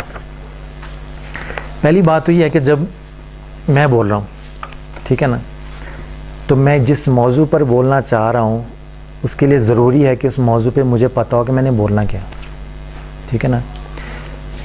जब मुझे खुद ही नहीं पता कि मैंने समझाना क्या आपको या पैगाम क्या देना है, तो मैं 1.5 घंटा बोलता रहूँगा, आपको पता नहीं चलेगा हुआ क्या है, ठीक है ना। आजकल के टीवी के अक्सर एंकर के सियासी प्रोग्राम, ठीक है ना, या अक्सर उलमाए दीन भी, खा वो चर्च में हो या मस्जिद में, वो 1.5 घंटे का खूबसूरत ख़िताब करेंगे, और अगर मैं आपसे कहूँ कि उसको 2 लफ्ज़ों में समराइज़ करें तो फिर शायद आपको मुश्किल पड़ जाए, ठीक है ना। तो अक्सर इंफॉर्मेशन में और नॉलेज में ये फ़र्क होता है।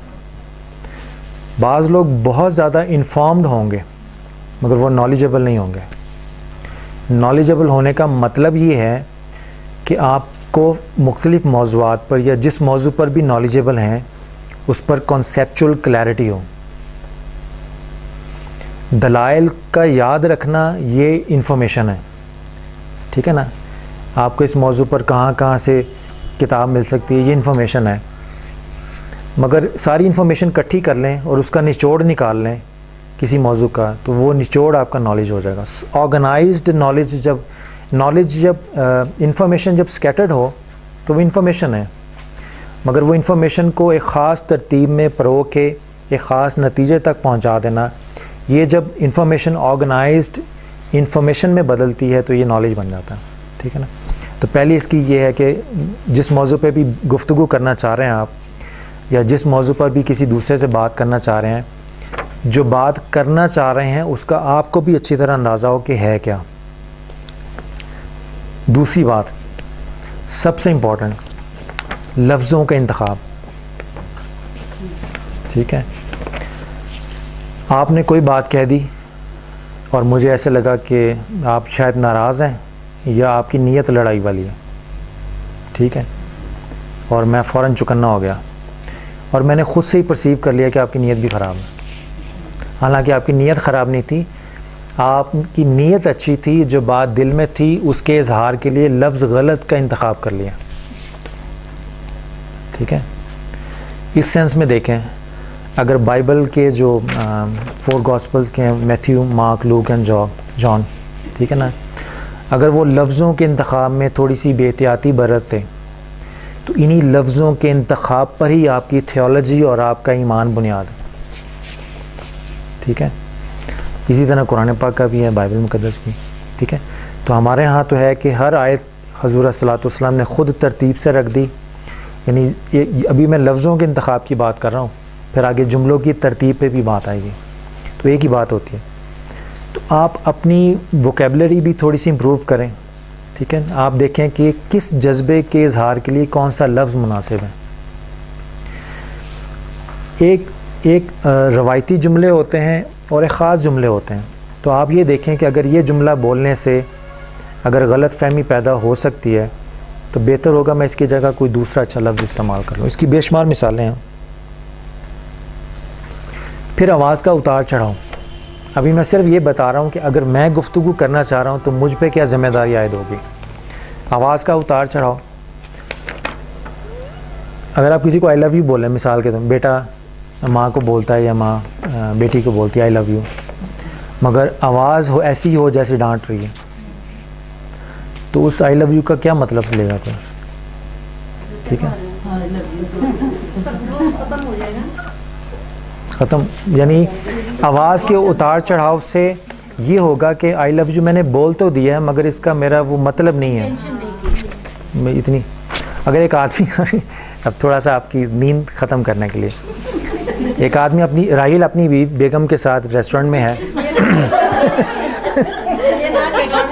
नहीं है, अच्छा एज्यूम कर लेते हैं ये उसके साथ बैठे हुए हैं, ठीक है ना।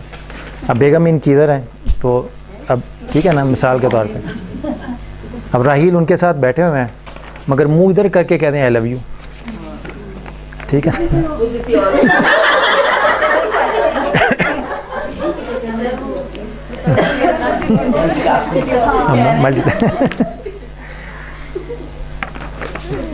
इस मिसाल में क्या चीज़ है कि बॉडी लैंग्वेज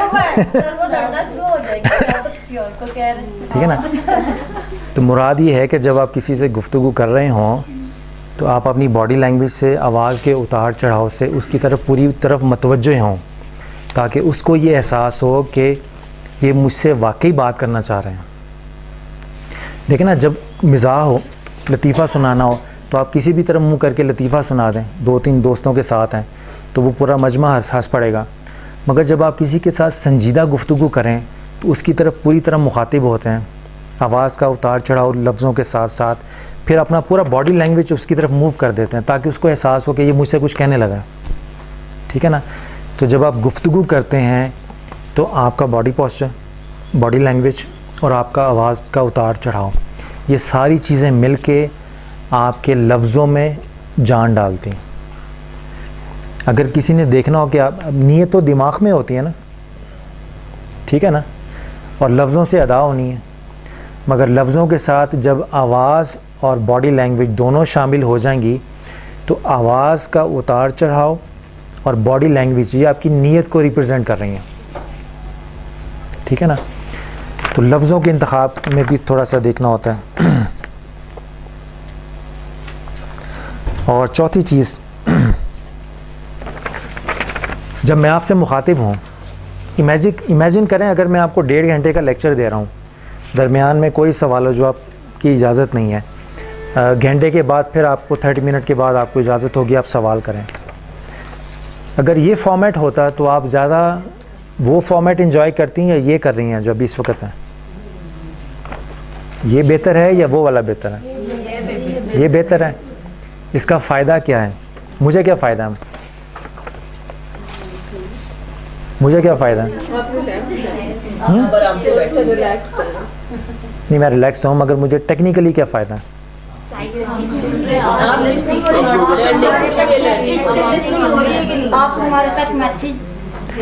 मैं दरमियान में सवाल पूछ के आपको इन्वॉल्व कर के टेक्निकली ये देख रहा हूँ कि आप मेरे साथ साथ साइकोलॉजिकली चल रही हैं या नहीं। कहीं मुझे खड़ा हो के दोबारा अपनी बात रिपीट करने की ज़रूरत तो नहीं है। कहीं मैं ये फ़ील तो नहीं कर रहा कि आप में से कोई मेरी बातों से कंफ्यूज हो रहा है तो मैं दोबारा अपनी बात दोहरा दूँ। तो ये चेक एंड बैलेंस होता है गुफ्तगू के साथ साथ। जब आप किसी से बात कर रही हों और इस पर बिल्कुल पाबंदी लगा दें कि आप खामोश हो जाएं, तो जब आप बात कर रही हैं तो थोड़े से जुमले ये भी बोल रहे हैं, आप समझ गई ना, आप मेरी बात फॉलो कर रहे हैं ना। ये थोड़े से सवाल पूछ के आप इवेलुएट करना चाह रहे होते हैं कि वो आपके साथ भी है या नहीं है, या हो सकता है वो अदबन खामोश हो। अगर बेटी है तो माँ के सामने नहीं बोलेगी, अगर बेटा है तो बाप के साथ नहीं बोलेगा, अगर अच्छा मोहब्बत करने वाला दोस्त है तो अदब में मरवत में आपकी बात नहीं काटेगा, ठीक है ना। मगर आपका ये फ़र्ज़ है कि दरमियान में ये थोड़े थोड़े जुमले बोल के इवेलुएट करते रहें कि उसके लिए आपका कोई जुमला, हो सकता है आपने कोई ऐसा लफ्ज़ मुंतखब कर लिया हो जो उस बेचारे ने या बेचारी ने ज़िंदगी में पहली दफ़ा सुना हो। अगर आपने खुदा न खासा को अंग्रेज़ी का ही नया जुमला ऐड कर लिया हो, ठीक है ना। तो बाज़ का गुफ्तगू के दरमियान में छोटे छोटे सवाल पूछने का फ़ायदा ये होता है कि आपको पता चलता रहता है कि वो आपकी बात फॉलो कर रहा है या नहीं कर रहा, आपके साथ साथ है या नहीं है साइकोलॉजिकली। ये चंद एक चीज़ें थी जो बोलने वाले के हवाले से थी। अब आ जाते हैं आपकी साइड पे, सुनने वाले की साइड पे। उस पर चंद एक चीज़ें नोट कर लीजिएगा। इसमें नंबर 1 बात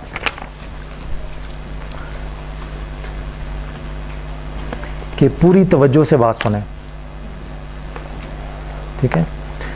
और पूरी तवज्जो से बात सुनने का मतलब ये है कि जहाँ आपको समझ नहीं आई, या जहाँ अब ये है कि 1-to-1 डिस्कशन हो रही है आपके और आपके किसी दोस्त के दरमियान, या आपको आपके किसी टीचर के दरमियान आपसे, या किसी के दरमियान 1-to-1, उसमें आप क्या करेंगे कि जब वो गुफ्तगू कर रहा है और आपको बात सारी समझ आ रही है, अचानक उसने एक ऐसा जुमला बोला है जो अलार्मिंग था, आप तवक्को नहीं कर रहे थे कि वो ये जुमला बोलेगा, और आपको उस जुमले के सुनने के बाद वो समझ आई कि जिसके नतीजे में आप समझते हैं कि आपके और उसके ताल्लुकात ख़राब हो सकते हैं। आप गुस्से में कोई बात हो रही है, उसको कोई गलतफहमी लग गई थी, आप मनाने के लिए गए हैं, उसने बात करते करते एक जुमला बोल दिया और वो आप मनाने की पोजीशन में थे, आपको भी गुस्सा आ गया। अब होना क्या चाहिए?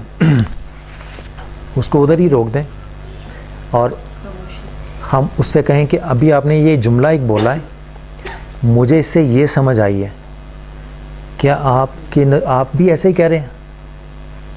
उससे होगा क्या कि बाज़ का वही मैंने कहा ना, नीयत अच्छी होती है, गुस्से में या लफ्ज़ों के इंतखाब में या जुमलों के इंतखाब में गलती हो सकती है, तो वो गलती एक और नए झगड़े का बायस ना बने।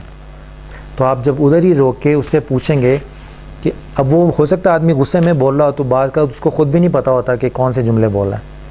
तो जब आप उसको रोक कर उसका एक जुमला रिपीट कराएंगे और उससे पूछेंगे क्या आपका मतलब ये है, तो मेजॉरिटी के केसेस में होता ये है कि वो अपना जुमला वापस ले लेगा कि नहीं, मेरा हरगिज़ ये मतलब नहीं था, मैं तो ये कहना चाह रहा था। यानी आपने उसको हेल्प किया कि अपना जुमला रिवाइज़ कर लें, ठीक है ना। ये इसलिए भी ज़रूरी होता है कि अगर आप उस वक़्त उसको स्टॉप नहीं करेंगी, ठीक है ना, बाज़ का तो कहते हैं मुझे अपनी बात मुकम्मल कर लेने दें, तो मुकम्मल कर लेने दें, मगर वो जुमला नोट करके रख लें। तो जब वो अपनी बात मुकम्मल कर लेता है, तो वो जुमला अगर दरमियान में नहीं रोकते या आप उसको क्लैरिफाई नहीं करते, तो वो गलत फहमी बन के आपके दिमाग में रहेगा। तो आप दोनों तो गुफ्तगू कर रहे हैं एक दूसरे की गलत फहमियाँ दूर करने के लिए, उस गुफ्तगू में कुछ जुमले अगर नई गलत फहमियाँ पैदा कर देंगे तो उसका कोई फ़ायदा नहीं होगा। इसलिए ज़रूरी है कि आप दौरान गुफ्तगू सवाल कर कर के उसका नुक्ता नज़र मज़ीद क्लैरिफाई करते रहें। पहली सिचुएशन में मैं सवाल इसलिए कर रहा था ताकि मुझे पता चलता रहे कि आपको मेरी बात समझ आ रही है या नहीं आ रही, या आप मेरे साथ किस लेवल पे हैं मेंटली। दूसरी सूरत में आप दरमियान में मुझे रोक के मुझसे क्लैरिफिकेशन मांग रही हैं कि आपके इस जुमले की हमें समझ नहीं आई या इस जुमले से हमारे जज्बात हर्ट हुए हैं। हो सकता है आपकी नीयत ऐसी ना हो या आपका अंदाज़े बयां कुछ ऐसा हो कि मुझे समझने में गलती लगी है या आपको कहने में गलती लगी है, तो काइंडली इसको क्लैरिफाई कर दें ताकि हम डिस्कशन में आगे बढ़ सकें। तो बाज़ का गुफ्तगू सिर्फ़ एक दूसरे की बात सुनने का नाम नहीं है, एक दूसरे को समझने का नाम है। ये जुमला लिख लीजिएगा, ये 1000 किताबों का निचोड़ है। गुफ्तगू एक दूसरे की बात को समझने का नाम नहीं है, गुफ्तगू एक दूसरे गुफ्तगू एक दूसरे को सुनने का नाम नहीं है, बल्कि एक दूसरे को समझने का नाम है। और समझना ये क्रॉस क्वेश्चनिंग मांगता है थोड़ा सा। जो सबसे इम्पोर्टेंट बात है, जो निचोड़ है सारी कम्युनिकेशन का, अब यूँ कह लीजिए आप किसी टीचर की पोजीशन पे हैं, आपके पास कोई स्टूडेंट आ गए, आप माँ हैं तो 2 बच्चे लड़ते हुए आ गए, आप किसी सीनियर एडमिनिस्ट्रेटिव पोजीशन पे हैं तो 2 पार्टियाँ आपके पास आ गई, ठीक है ना। अब मैं ह्यूमन रिसोर्सेज की जॉब में हूँ, तो अक्सर 2 एम्प्लॉई लड़ते हुए आ जाते हैं और आते हैं तो उसके बाद वो शदीद शोर व गुल शुरू कर देते हैं। तो मैं उनमें से एक पार्टी को चुप करवाता हूँ। अब मैं आपको तरीका बता रहा हूँ दूसरा, और एक से कहता हूँ कि आप अपनी बात बयान करें, और साथ में अपना कलम और कागज़ लेके बैठ जाता हूँ, ठीक है। अब कलम और कागज़ लेके मैं क्यों बैठा हूँ मैं आपको बताता हूँ। मैं कहता हूँ आप अपनी बात बयान करें, और वो अपनी बात बयान करना शुरू करता है, ठीक है ना। मैं सुनता हूँ, फिर मैं नोट करना शुरू कर देता हूँ। क्या चीज़ नोट कर रहा हूँ मैं? मेन पॉइंट किस चीज़ के? गौर से सुन रहे हैं, कुछ नहीं लिख रहे। हाँ, गौर से सुनना कुछ नहीं लिख रहा, मगर क्या लिख रहा हूँ? नहीं ठीक है, उनकी बात ठीक है, एग्जैक्टली। बाज़ का ये प्रिटेंड करना इसलिए भी फ़ायदेमंद होता है कि दूसरे को ये एहसास होता है कि मेरी बात पूरी तवज्जो से सुनी जा रही है। बस ये एहसास भी कई दफ़ा कई मामलात को ठंडा करने में मदद देता है। मगर जो चीज़ मैं नोट कर रहा होता हूँ वो ये है कि फैक्ट्स मैं नोट कर रहा हूँ, क्योंकि जब इंसान तकलीफ़ में हो, गुस्से में हो, तो फैक्ट्स के साथ साथ उसके जज्बात भी उसकी गुफ्तगू में शामिल होते हैं।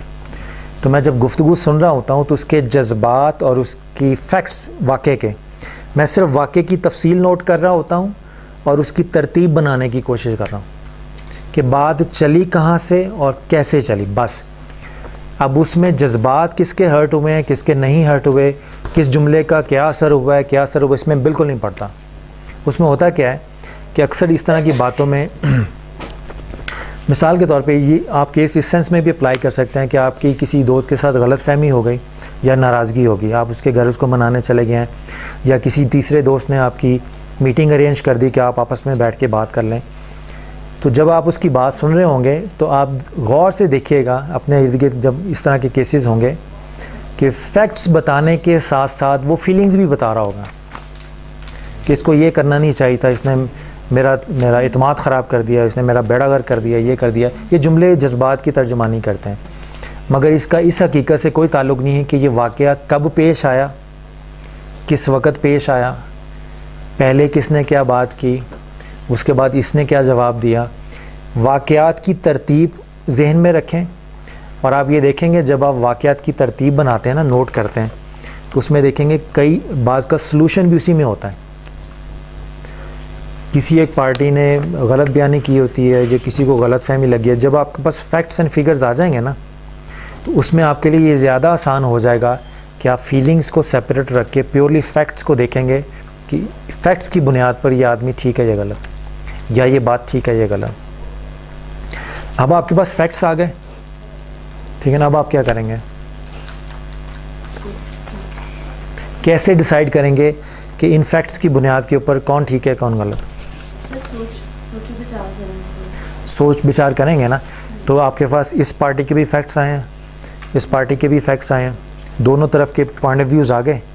जब आप कंपेयर करेंगे तो आपको कंपैरिजन के लिए कोई क्राइटेरिया तो चाहिए होगा जिस पे अप्लाई करेंगे जी।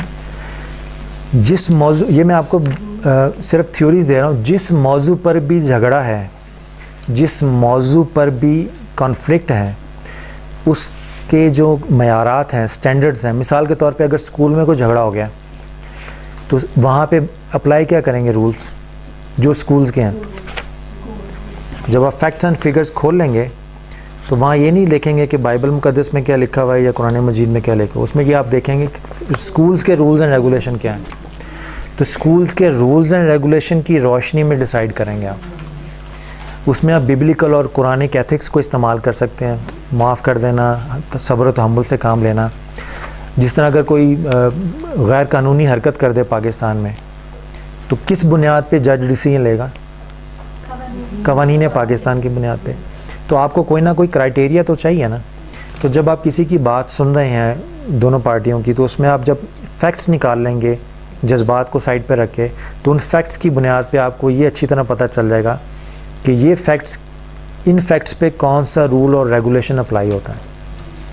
ये तो हो गया ना इंस्टीट्यूशनल। मगर जब आप 1-to-1 बेसिस पे बात कर रहे हैं किसी से, तो उसमें आपके लिए ये हो जाएगा कि फिर जब दो दोस्त आपस में बात कर रहे हैं तो आपके बाहमी ताल्लुकात, आपका आपस का प्यार मोहब्बत, रहन सहन, ठीक है ना, वो आपका बुनियाद बन जाएंगे। अगर ख़ानदान में झगड़े हैं तो ख़ानदानी रस्म व रवाज वो आपका मेयार बन जाएंगे, ठीक है ना। और सुनने वाले पे जो आखिरी चीज़ है कि जज्बात और एहसासात का भी एहतराम करना है। अभी हमने बात की कि फैक्ट्स एंड फिगर्स सेपरेट कर लें और जो जज्बात और एहसास हैं तो उसको साइड पे कर लें।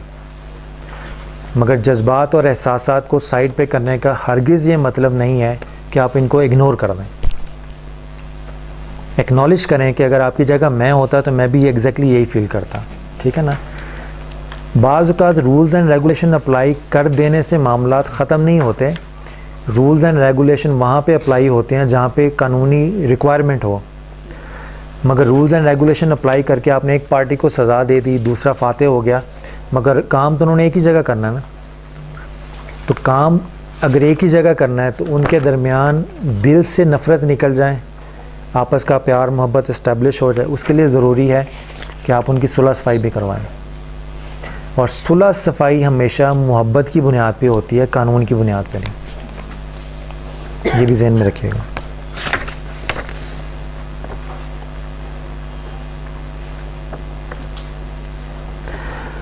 और अगर आप किसी ऐसी पोजीशन पे हों जहाँ पे आपको इस पार्टी का भी पॉइंट ऑफ व्यू सुनना, इसका भी सुना, दोनों का कंपैरिजन किया, आपने अपना डिसीजन डिसाइड कर लिया। अब अगर आप किसी स्कूल में हैं, मिसाल के तौर पे प्रिंसिपल की पोस्ट पे हैं, या आप अपनी क्लास में हैं टीचर की हैसियत से, और आपने 2 स्टूडेंट्स का आपस में एक तरह से डिबेट करवा दी, डिबेट का फ़ैसला करना आपने, ठीक है ना, कुछ भी हो सकता है, असूल एक ही जगह अप्लाई होगा, और वो ये है कि आपने दोनों पार्टियों का सुना और आपने गैदरिंग में उस अपने डिसीजन को अनाउंस करना है। कैसे करेंगे?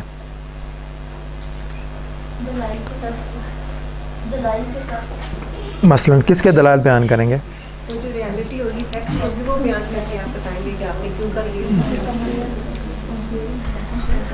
देखिए, अगर आप मिसाल के तौर पे मेजॉरिटी की टीचर्स ही हैं ना, आप सब टीचर्स हैं ना मेजॉरिटी का स्कूल से, ठीक है ना। अगर आपके पास कोई केस आता है, प्रिंसिपल आपको कहते हैं कि आप इन दोनों पार्टियों का फ़ैसला करें और फिर डिसाइड कर लें, ठीक है ना। आपने दोनों पार्टियों का फ़ैसला किया और बाकी टीचर्स के सामने इसको अनाउंस कर दिया कि फ़ातेह ये पार्टी है, ठीक है ना। मगर आप ये भी तो ज़हन में रखें कि आपने भी तो उसी स्कूल में ही रहना, ठीक है। तो क्या करेंगे, क्या करेंगे फिर आप? हैं? कंपेयर करेंगे। अब मैं आपको डिसीजन अनाउंस करने का तरीका बता देता हूँ। डिसीजन अनाउंस जब आपने करना है ना, अब बाकी टीचर भी बैठे हैं, ठीक है ना, अक्सर झगड़ों में तो पता ही नहीं चलता कि प्रॉब्लम है क्या सिरे से। तो आप कागज़ के ऊपर पहले तो प्रॉब्लम लिखें ना, जब दोनों पार्टियों का लिख रहे हैं ना, तो असल प्रॉब्लम आइडेंटिफाई करना 90% सॉल्यूशन है। तो जब आप डिसीजन अनाउंस कर रही होंगी ना, तो सबसे पहले तो ये बताएं कि ये दोनों पार्टियां मेरे पास आई थी और ये इनका प्रॉब्लम था, तो प्रॉब्लम अनाउंस करें। मगर वहाँ अनाउंस करने से पहले जब आप सुलह सफाई के फेज़ में हो, तो वहाँ पे भी क्लैरिफाई कर लें कि वाकई ये प्रॉब्लम था या नहीं था, जिस पे दोनों पार्टियां मुत्तफिक हैं या नहीं। तो सबसे पहले ये होगा कि ये इनका प्रॉब्लम था, ठीक है। होता क्या है कि जब आप जिस तरीक़ों का मैं बता रहा हूँ, अगर आप इसके बगैर अनाउंस करेंगी तो आप पे लेबल लग जाएगा कि ये इस पार्टी के हैं, या इन्होंने इससे पैसे लिए हैं, या कोई फेवर लिए हैं और इनके हक़ में फ़ैसला कर दिया। तो मामला बेशक ख़त्म हो जाए, पॉलिटिक्स ख़त्म नहीं होंगी कभी भी। तो पॉलिटिक्स से बचने का तरीका बता रहा हूँ। उसका ये होगा कि आप ये बता दें कि जनाब ये प्रॉब्लम आया था, उसके बाद ये इनके दलाइल थे, और उसके बाद मैंने इनको सुना, इनका ये पॉइंट ऑफ व्यू था, ये मेरा पॉइंट ऑफ व्यू है, और ये स्कूल्स के इस रूल्स और रेगुलेशन के मुताबिक ये पॉइंट ऑफ व्यू है, और इसके मुताबिक स्कूल की अथॉरिटी ने ये हमने डिसाइड किया कि ये होगा डिसीजन इसका। तो जब आप पॉइंट ऑफ व्यू अपना बता रहे हो और डिसीजन बता रहे हो, तो उसमें दोनों पॉइंट ऑफ व्यू क्लैरिटी के साथ आप बता दें, और उसके बाद अपना डिसीजन किस बेसिस के ऊपर लिया है वो भी आप बता दें, ठीक है। ये उस सूरत में है जब आपको डिटेल में अपना डिसीजन बयान करने की ज़रूरत पेश आए। अदरवाइज़ आप सारा प्रोसेस अगर सबके सामने खोल देंगे तो वो भी मुसीबत होता है। स्कूल डिसिप्लिन कायम रखने के लिए बाज़ का सिर्फ डिसीजन अनाउंस करना होता है कि ये डिसीजन है मैनेजमेंट का, दैट्स ऑल। अब शटअप कॉल दे दें, सब खामोश हो के अपना अपना काम करें। बट बाज़ औक़ात सिचुएशन ऐसी नाजुक हो जाती है कि वहाँ पे डिसाइड करने के लिए, डिसीजन अनाउंस करने के लिए फिर आपको दोनों पार्टियों के पॉइंट ऑफ व्यू बयान करने पड़ते हैं, ताकि आप जब डिसीजन अनाउंस कर रहे हैं या आप जब एज ए इंक्वायरी ऑफिसर हैं उसमें सारे प्रोसेस में शामिल हैं, तो ये सारा प्रोसेस दोनों पार्टियों का बताकर डिसीजन को अनाउंस करने का। इसलिए मैं कह रहा हूँ कि आपकी बहैसियत जज या आपकी बहैसियत इंक्वायरी ऑफिसर, आपकी रेपुटेशन प्रोटेक्टेड रहे, उनको पता चले कि डिसीजन की बेसिस क्या थे। और ये भी कोशिश करें कि जो डिसीजन आप अनाउंस कर रहे हैं अनाउंस करने से पहले उसको इन राइटिंग में लिख कर अपनी अथॉरिटी से उसकी अप्रूवल ले लें, ताकि वो सारे लीगल प्रोसेस जो हैं वो सारे कंपाइल करके उसके बाद होंगे। अब हमारी ऑर्गेनाइजेशन में क्या करते हैं मैं आपको बता देता हूँ। हमारे पास एक वेटर आया, उसकी ये प्रॉब्लम थी। उसने बताया जी मैं अपने बॉस के पास गया और उन्होंने मेरी बिल्कुल नहीं सुनी। तो मैं उसके बॉस को भी बुला लेता हूँ, उसको भी बुला लेता हूँ। अभी सिर्फ वर्बल डिस्कशन चल रही है और कोशिश होती है कि वर्बली मैं इन दोनों के मामलात को ठीक कर दूँ। जब नहीं होती तो फिर एक स्टेटमेंट उसके वेटर से लेता हूँ कि उसका प्रॉब्लम क्या है, वो ख़ुद बताए इन राइटिंग। और एक स्टेटमेंट मैं उसके बॉस से लेता हूँ या उसकी जो काउंटर पार्टी है उससे ले लेता हूँ। तो मेरे पास इन राइटिंग दोनों का स्टेटमेंट आ जाता है कि इन दोनों की ग्रीवेंसेस क्या क्या हैं। जब इन राइटिंग आ जाएगा तो उसमें मुझे ये सहूलत हो जाएगी कि इन दोनों में से फिर अपनी बात से मुकर कोई नहीं सकता, क्योंकि लिख कर दिया हुआ है और जो लिख कर दिया हुआ है उसी के ऊपर डिसीजन होना है। ज़ुबानी कलामी में प्रॉब्लम ये होता है कि ज़ुबानी कलामी में फिर अक्सर लोग अपना नुक्ता नज़र दरमियान में चेंज कर लेते हैं और आपको पास डिसीजन तक पहुंचने की नौबत ही नहीं आती। तो अगर सीरियस मसले मसाइल हों कम्युनिकेशन के तो उसमें बेहतर यह है कि आप उसमें डॉक्यूमेंट करके अपने डिसीजन तो वहाँ तक पहुँचा दें। कब तक है? 5 बजे तक 5 बजे तक 5 मिनट आएंगे अब आप। तो बहरहाल ये मौजू बहुत लंबा है। आई एम श्योर कि आपको इतना मवाद कम अज़ कम मिल गया होगा। कुछ आपसे रेलेवेंट होगा, कुछ आपसे रेलेवेंट नहीं भी होगा। तो जितना मिल गया मेरे ख्याल में काफ़ी होगा। अब 5 मिनट हैं हमारे पास, अगर आप इसमें कोई सवाल करना चाहें, कोई बात करना चाहें, या जो बातें मैंने की हैं उसमें से किसी की समझ ना आए।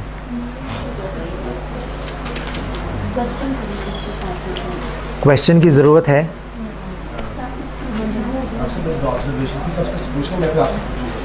अच्छा, अगर कोई सवाल नहीं है तो फिर राहिल का नहीं मेरे ख्याल में। मेरे जो ऑब्जर्वेशन है मेरी आप इस पर थोड़ा क्लैरिफाई कर दें। एक तो देखिए कि हम एक्टिव लिसनिंग इसलिए नहीं करते कि हम अगले की बात का जवाब देने की उसकी बात सुनते हैं, समझने की पहली चीज़ ये।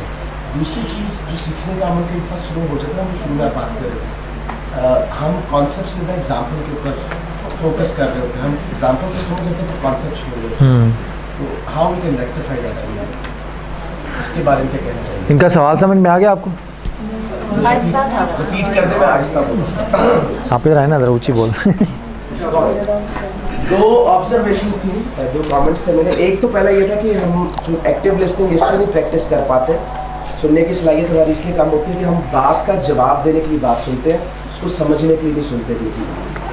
दूसरी चीज़ जो मैंने देखी है खासतौर पर वर्कशॉप्स में कि हम एग्जाम्पल पे फोकस ज़्यादा करते हैं, कॉन्सेप्ट पे फोकस नहीं करते, इसलिए कॉन्सेप्ट हमें कभी समझ नहीं आता और हम एग्जाम्पल को भी डिस्कस करते रहते हैं। इस तरह पूछना चाहते हैं डॉक्टर साहब से, इसको रेक्टिफाई किस तरह किया जा सकता है, बेहतर किस तरह बनाया जा सकता है? एक तो सुनने का है, इनको बिल्कुल ठीक ऑब्जर्वेशन है कि जब हम किसी की बात सुन रहे हैं ना तो हम सुन रहे होते हैं कि मैं किस जगह पे रोक के इसको जवाब दे सकता हूँ।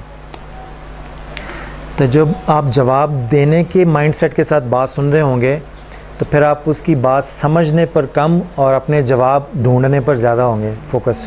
तो उसका बेहतरीन तरीका ये है कि खामोशी के साथ उसकी बात सुनें और अगर पूछना है तो वो सवाल पूछें जिससे उसको अपनी बात को मज़ीद एक्सप्लेन या क्लैरिफाई करने का मौका मिले।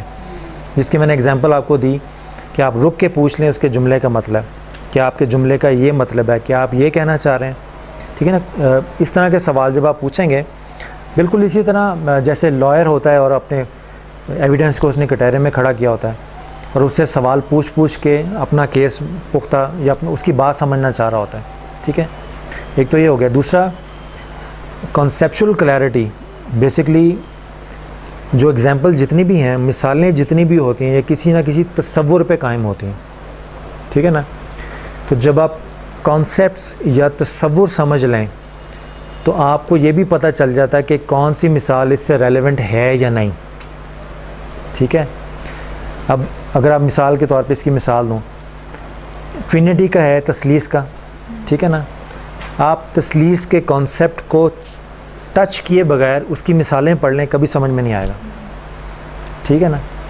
जब आप बताएंगे सूरज की मिसाल है, रोशनी की मिसाल है, पानी की मिसाल है, जो भी मिसालें ट्रेडिशनली बुक्स में अवेलेबल हैं, अगर आप ट्रिनिटी के कॉन्सेप्ट को समझे बगैर सिर्फ मिसालें पढ़ लें तो आप कंफ्यूज हो जाएंगे।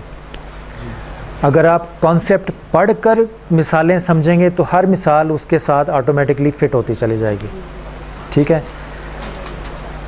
रुमाना ने एक बात कही थी, वो जिस कॉन्टेक्स्ट में उन्होंने बात की थी वो बिल्कुल ठीक थी। उन्होंने कहा था कि हमें कोशिश करनी चाहिए कि हर आदमी दूसरे के मज़हब को समझने की कोशिश करें, ठीक है ना। मैं इसमें मज़ीद एक बात ऐड करूँगा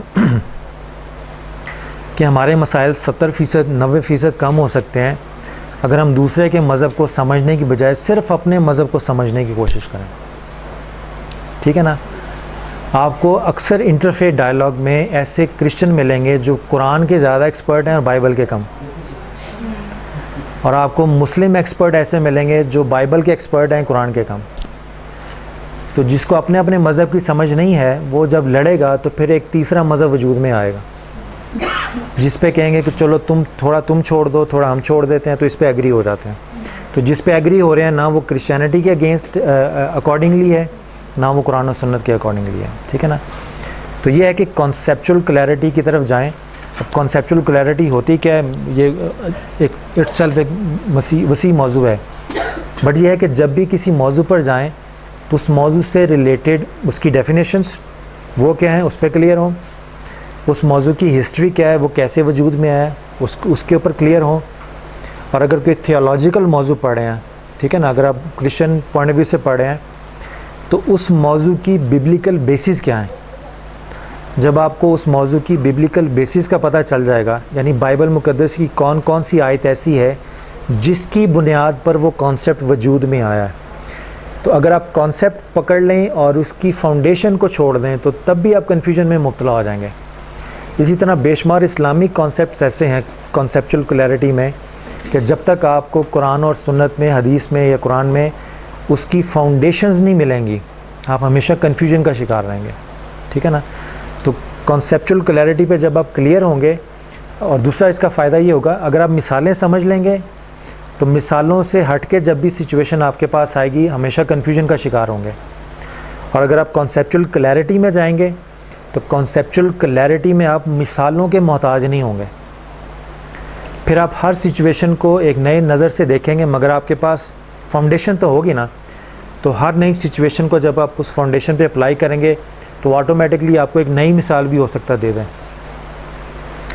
मिसाल के तौर पे जो ख़ुद कलामी पे आज हमारी डिस्कशन हुई है, ठीक है ना, अगर आपने नोट्स बनाए हैं उसको दोबारा सुनेंगे वीडियो की शक्ल में भी, तो ख़ुद कलामी पे जितनी भी हमारी आज की डिस्कशन है ये आइंदा आपको किसी का मोहताज नहीं छोड़ेगी, ठीक है ना।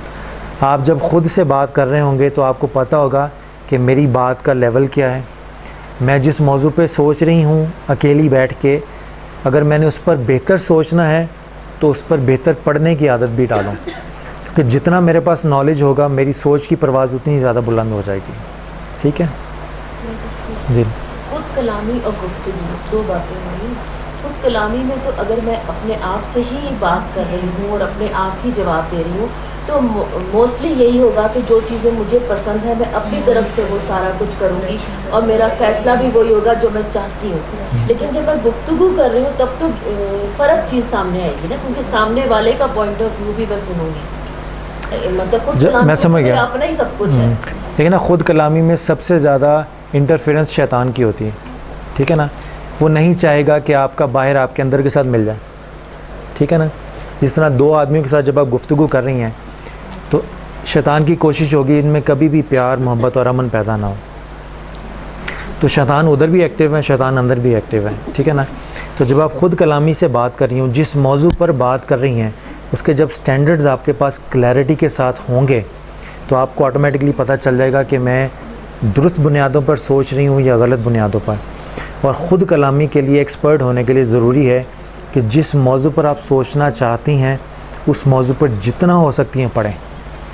जितना आपके पास इंफॉर्मेशन ज़्यादा आती चली जाएगी उतना गलत फहमी के चांसेस कम हो जाएंगे। ये दोनों चीज़ें तो फिर गुफ्तगू के लिए भी यही है कि मुझे जब तक फुल नॉलेज नहीं होगी जिस टॉपिक पे मैं गुफ्तगू कर रही हूँ, खुद कलामी देखिए ना, खुद कलामी हो या अंदर के आदमी से बात हो या बाहर के आदमी से, असूल हर जगह एक ही है। यानी आप अंदर के आदमी को भी एक अलहदा से कंसिडर कर लें। आपने देखा होगा ना थियोलॉजी में या मिस्टिसिज्म में कि बाज़ का वो कहानियों में अक्सर होता है कि एक आदमी सामने आ गया, जी कौन है तुम, मैं तुम्हारा ही हूँ, ठीक है ना। तो अंदर का आदमी बाज़ का पोर्ट्रे करके फ़िक्शन में या उसमें तो उससे आदमी बात कर रहा होता है।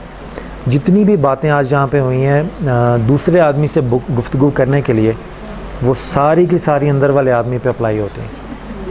आप जब अंदर वाले आदमी की बात सुन रहे हो तो अंदर वाले आदमी की बात सुनने का मतलब यह है खामोशी से देखें कि किस तरह के ख्यालात ज़हन में आ रहे हैं। और जब आप ख़ुद कलामी करते हैं तो एक बड़ी दिलचस्प बात आप सबको मैं बता दूं, अपने खाने का ध्यान रखा करें। इसकी रीज़न मैं आपको बता दूं, अगर खाने का जायका अच्छा ना हो तो इंसान का बात करने को दिल नहीं करता, ठीक है। बाज़ लोग जब लिख रहे हों या बोल रहे हों या लेक्चर देना हो या किताब लिखना हो तो वो कॉफ़ी पीते हैं ताकि मेंटली अलर्ट हो जाएं, ठीक है। खाने का जब मैदे पे असर होता है तो उसका दिमाग पे भी असर होता है, ठीक है। अगर आप चाहते हैं कि मैदे की फ़िज़ा अच्छी रहे, ताकि अगर आप पढ़ें, इसके ऊपर पढ़ें, आप टीचर्स ट्रेनिंग के ऊपर पढ़ें किताबें, आपको इसमें मिल जाएगा सारे टॉपिक।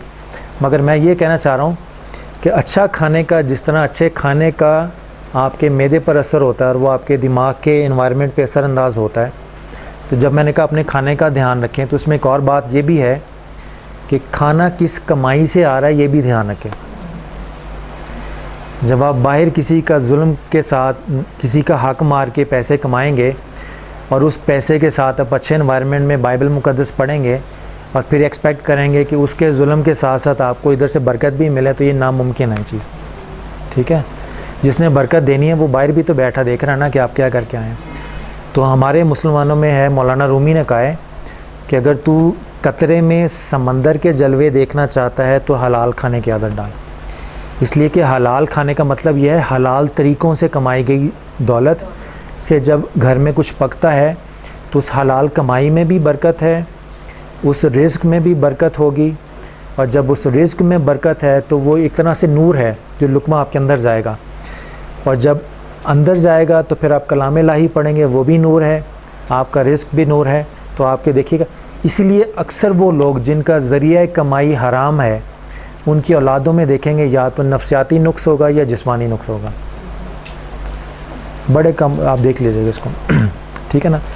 तो जब मैंने कहा खाने का ध्यान रखें तो उसमें दो चीज़ें हैं, एक खाने की क्वालिटी का ध्यान रखें, ठीक है, और दूसरा ये है कि खाना किस ज़रिए से आ रहा है घर में, उस ज़रिए पे भी फोकस ज़रूर रखिएगा, ठीक है। आपको अगर और कोई, ठीक है, सवाल ना होने के अक्सर दो ही तरीके होते हैं। डॉक्टर साहब, सुबह मैंने सबसे सवाल पूछने हैं। अच्छा, आज क्या सीखा है? बार बारिश हो रही है, हम बाहर नहीं जा सकते, पूछ ले सवाल। अच्छा, सुबह से इनको इजाज़त दें, अगर उसमें कोई सवाल पूछना चाहें, जैसे मैंने एक इज़हार कर दिया था निसाब के ऊपर, अगर आप इंटरफेस डायलॉग पे भी पूछना चाहें या आज की नशिस्त है, ठीक है। तो ज़बरदस्ती तो नहीं हम पूछ सकते। हाँ, तो बहरहाल ये है कि ज़ाहिर आपको थकावट भी होगी, सुबह से आप करें, तो आप सबका बहुत बहुत शुक्रिया और आपके सब्र और तहम्मुल का भी बहुत बहुत शुक्रिया, ठीक है। तो आई होप कि आपकी आज की जो डिस्कशन है ये आपके कहीं ना कहीं आपको ज़िंदगी में ज़रूर काम आएगी। ये वीडियो अपलोड हो जाएगी यूट्यूब पे, तो आप वहाँ से भी देख सकते हैं, डाउनलोड भी कर सकते हैं। हाँ हाँ हाँ जी, ठीक है जी। तो बहुत बहुत शुक्रिया और बहुत बहुत थैंक यू।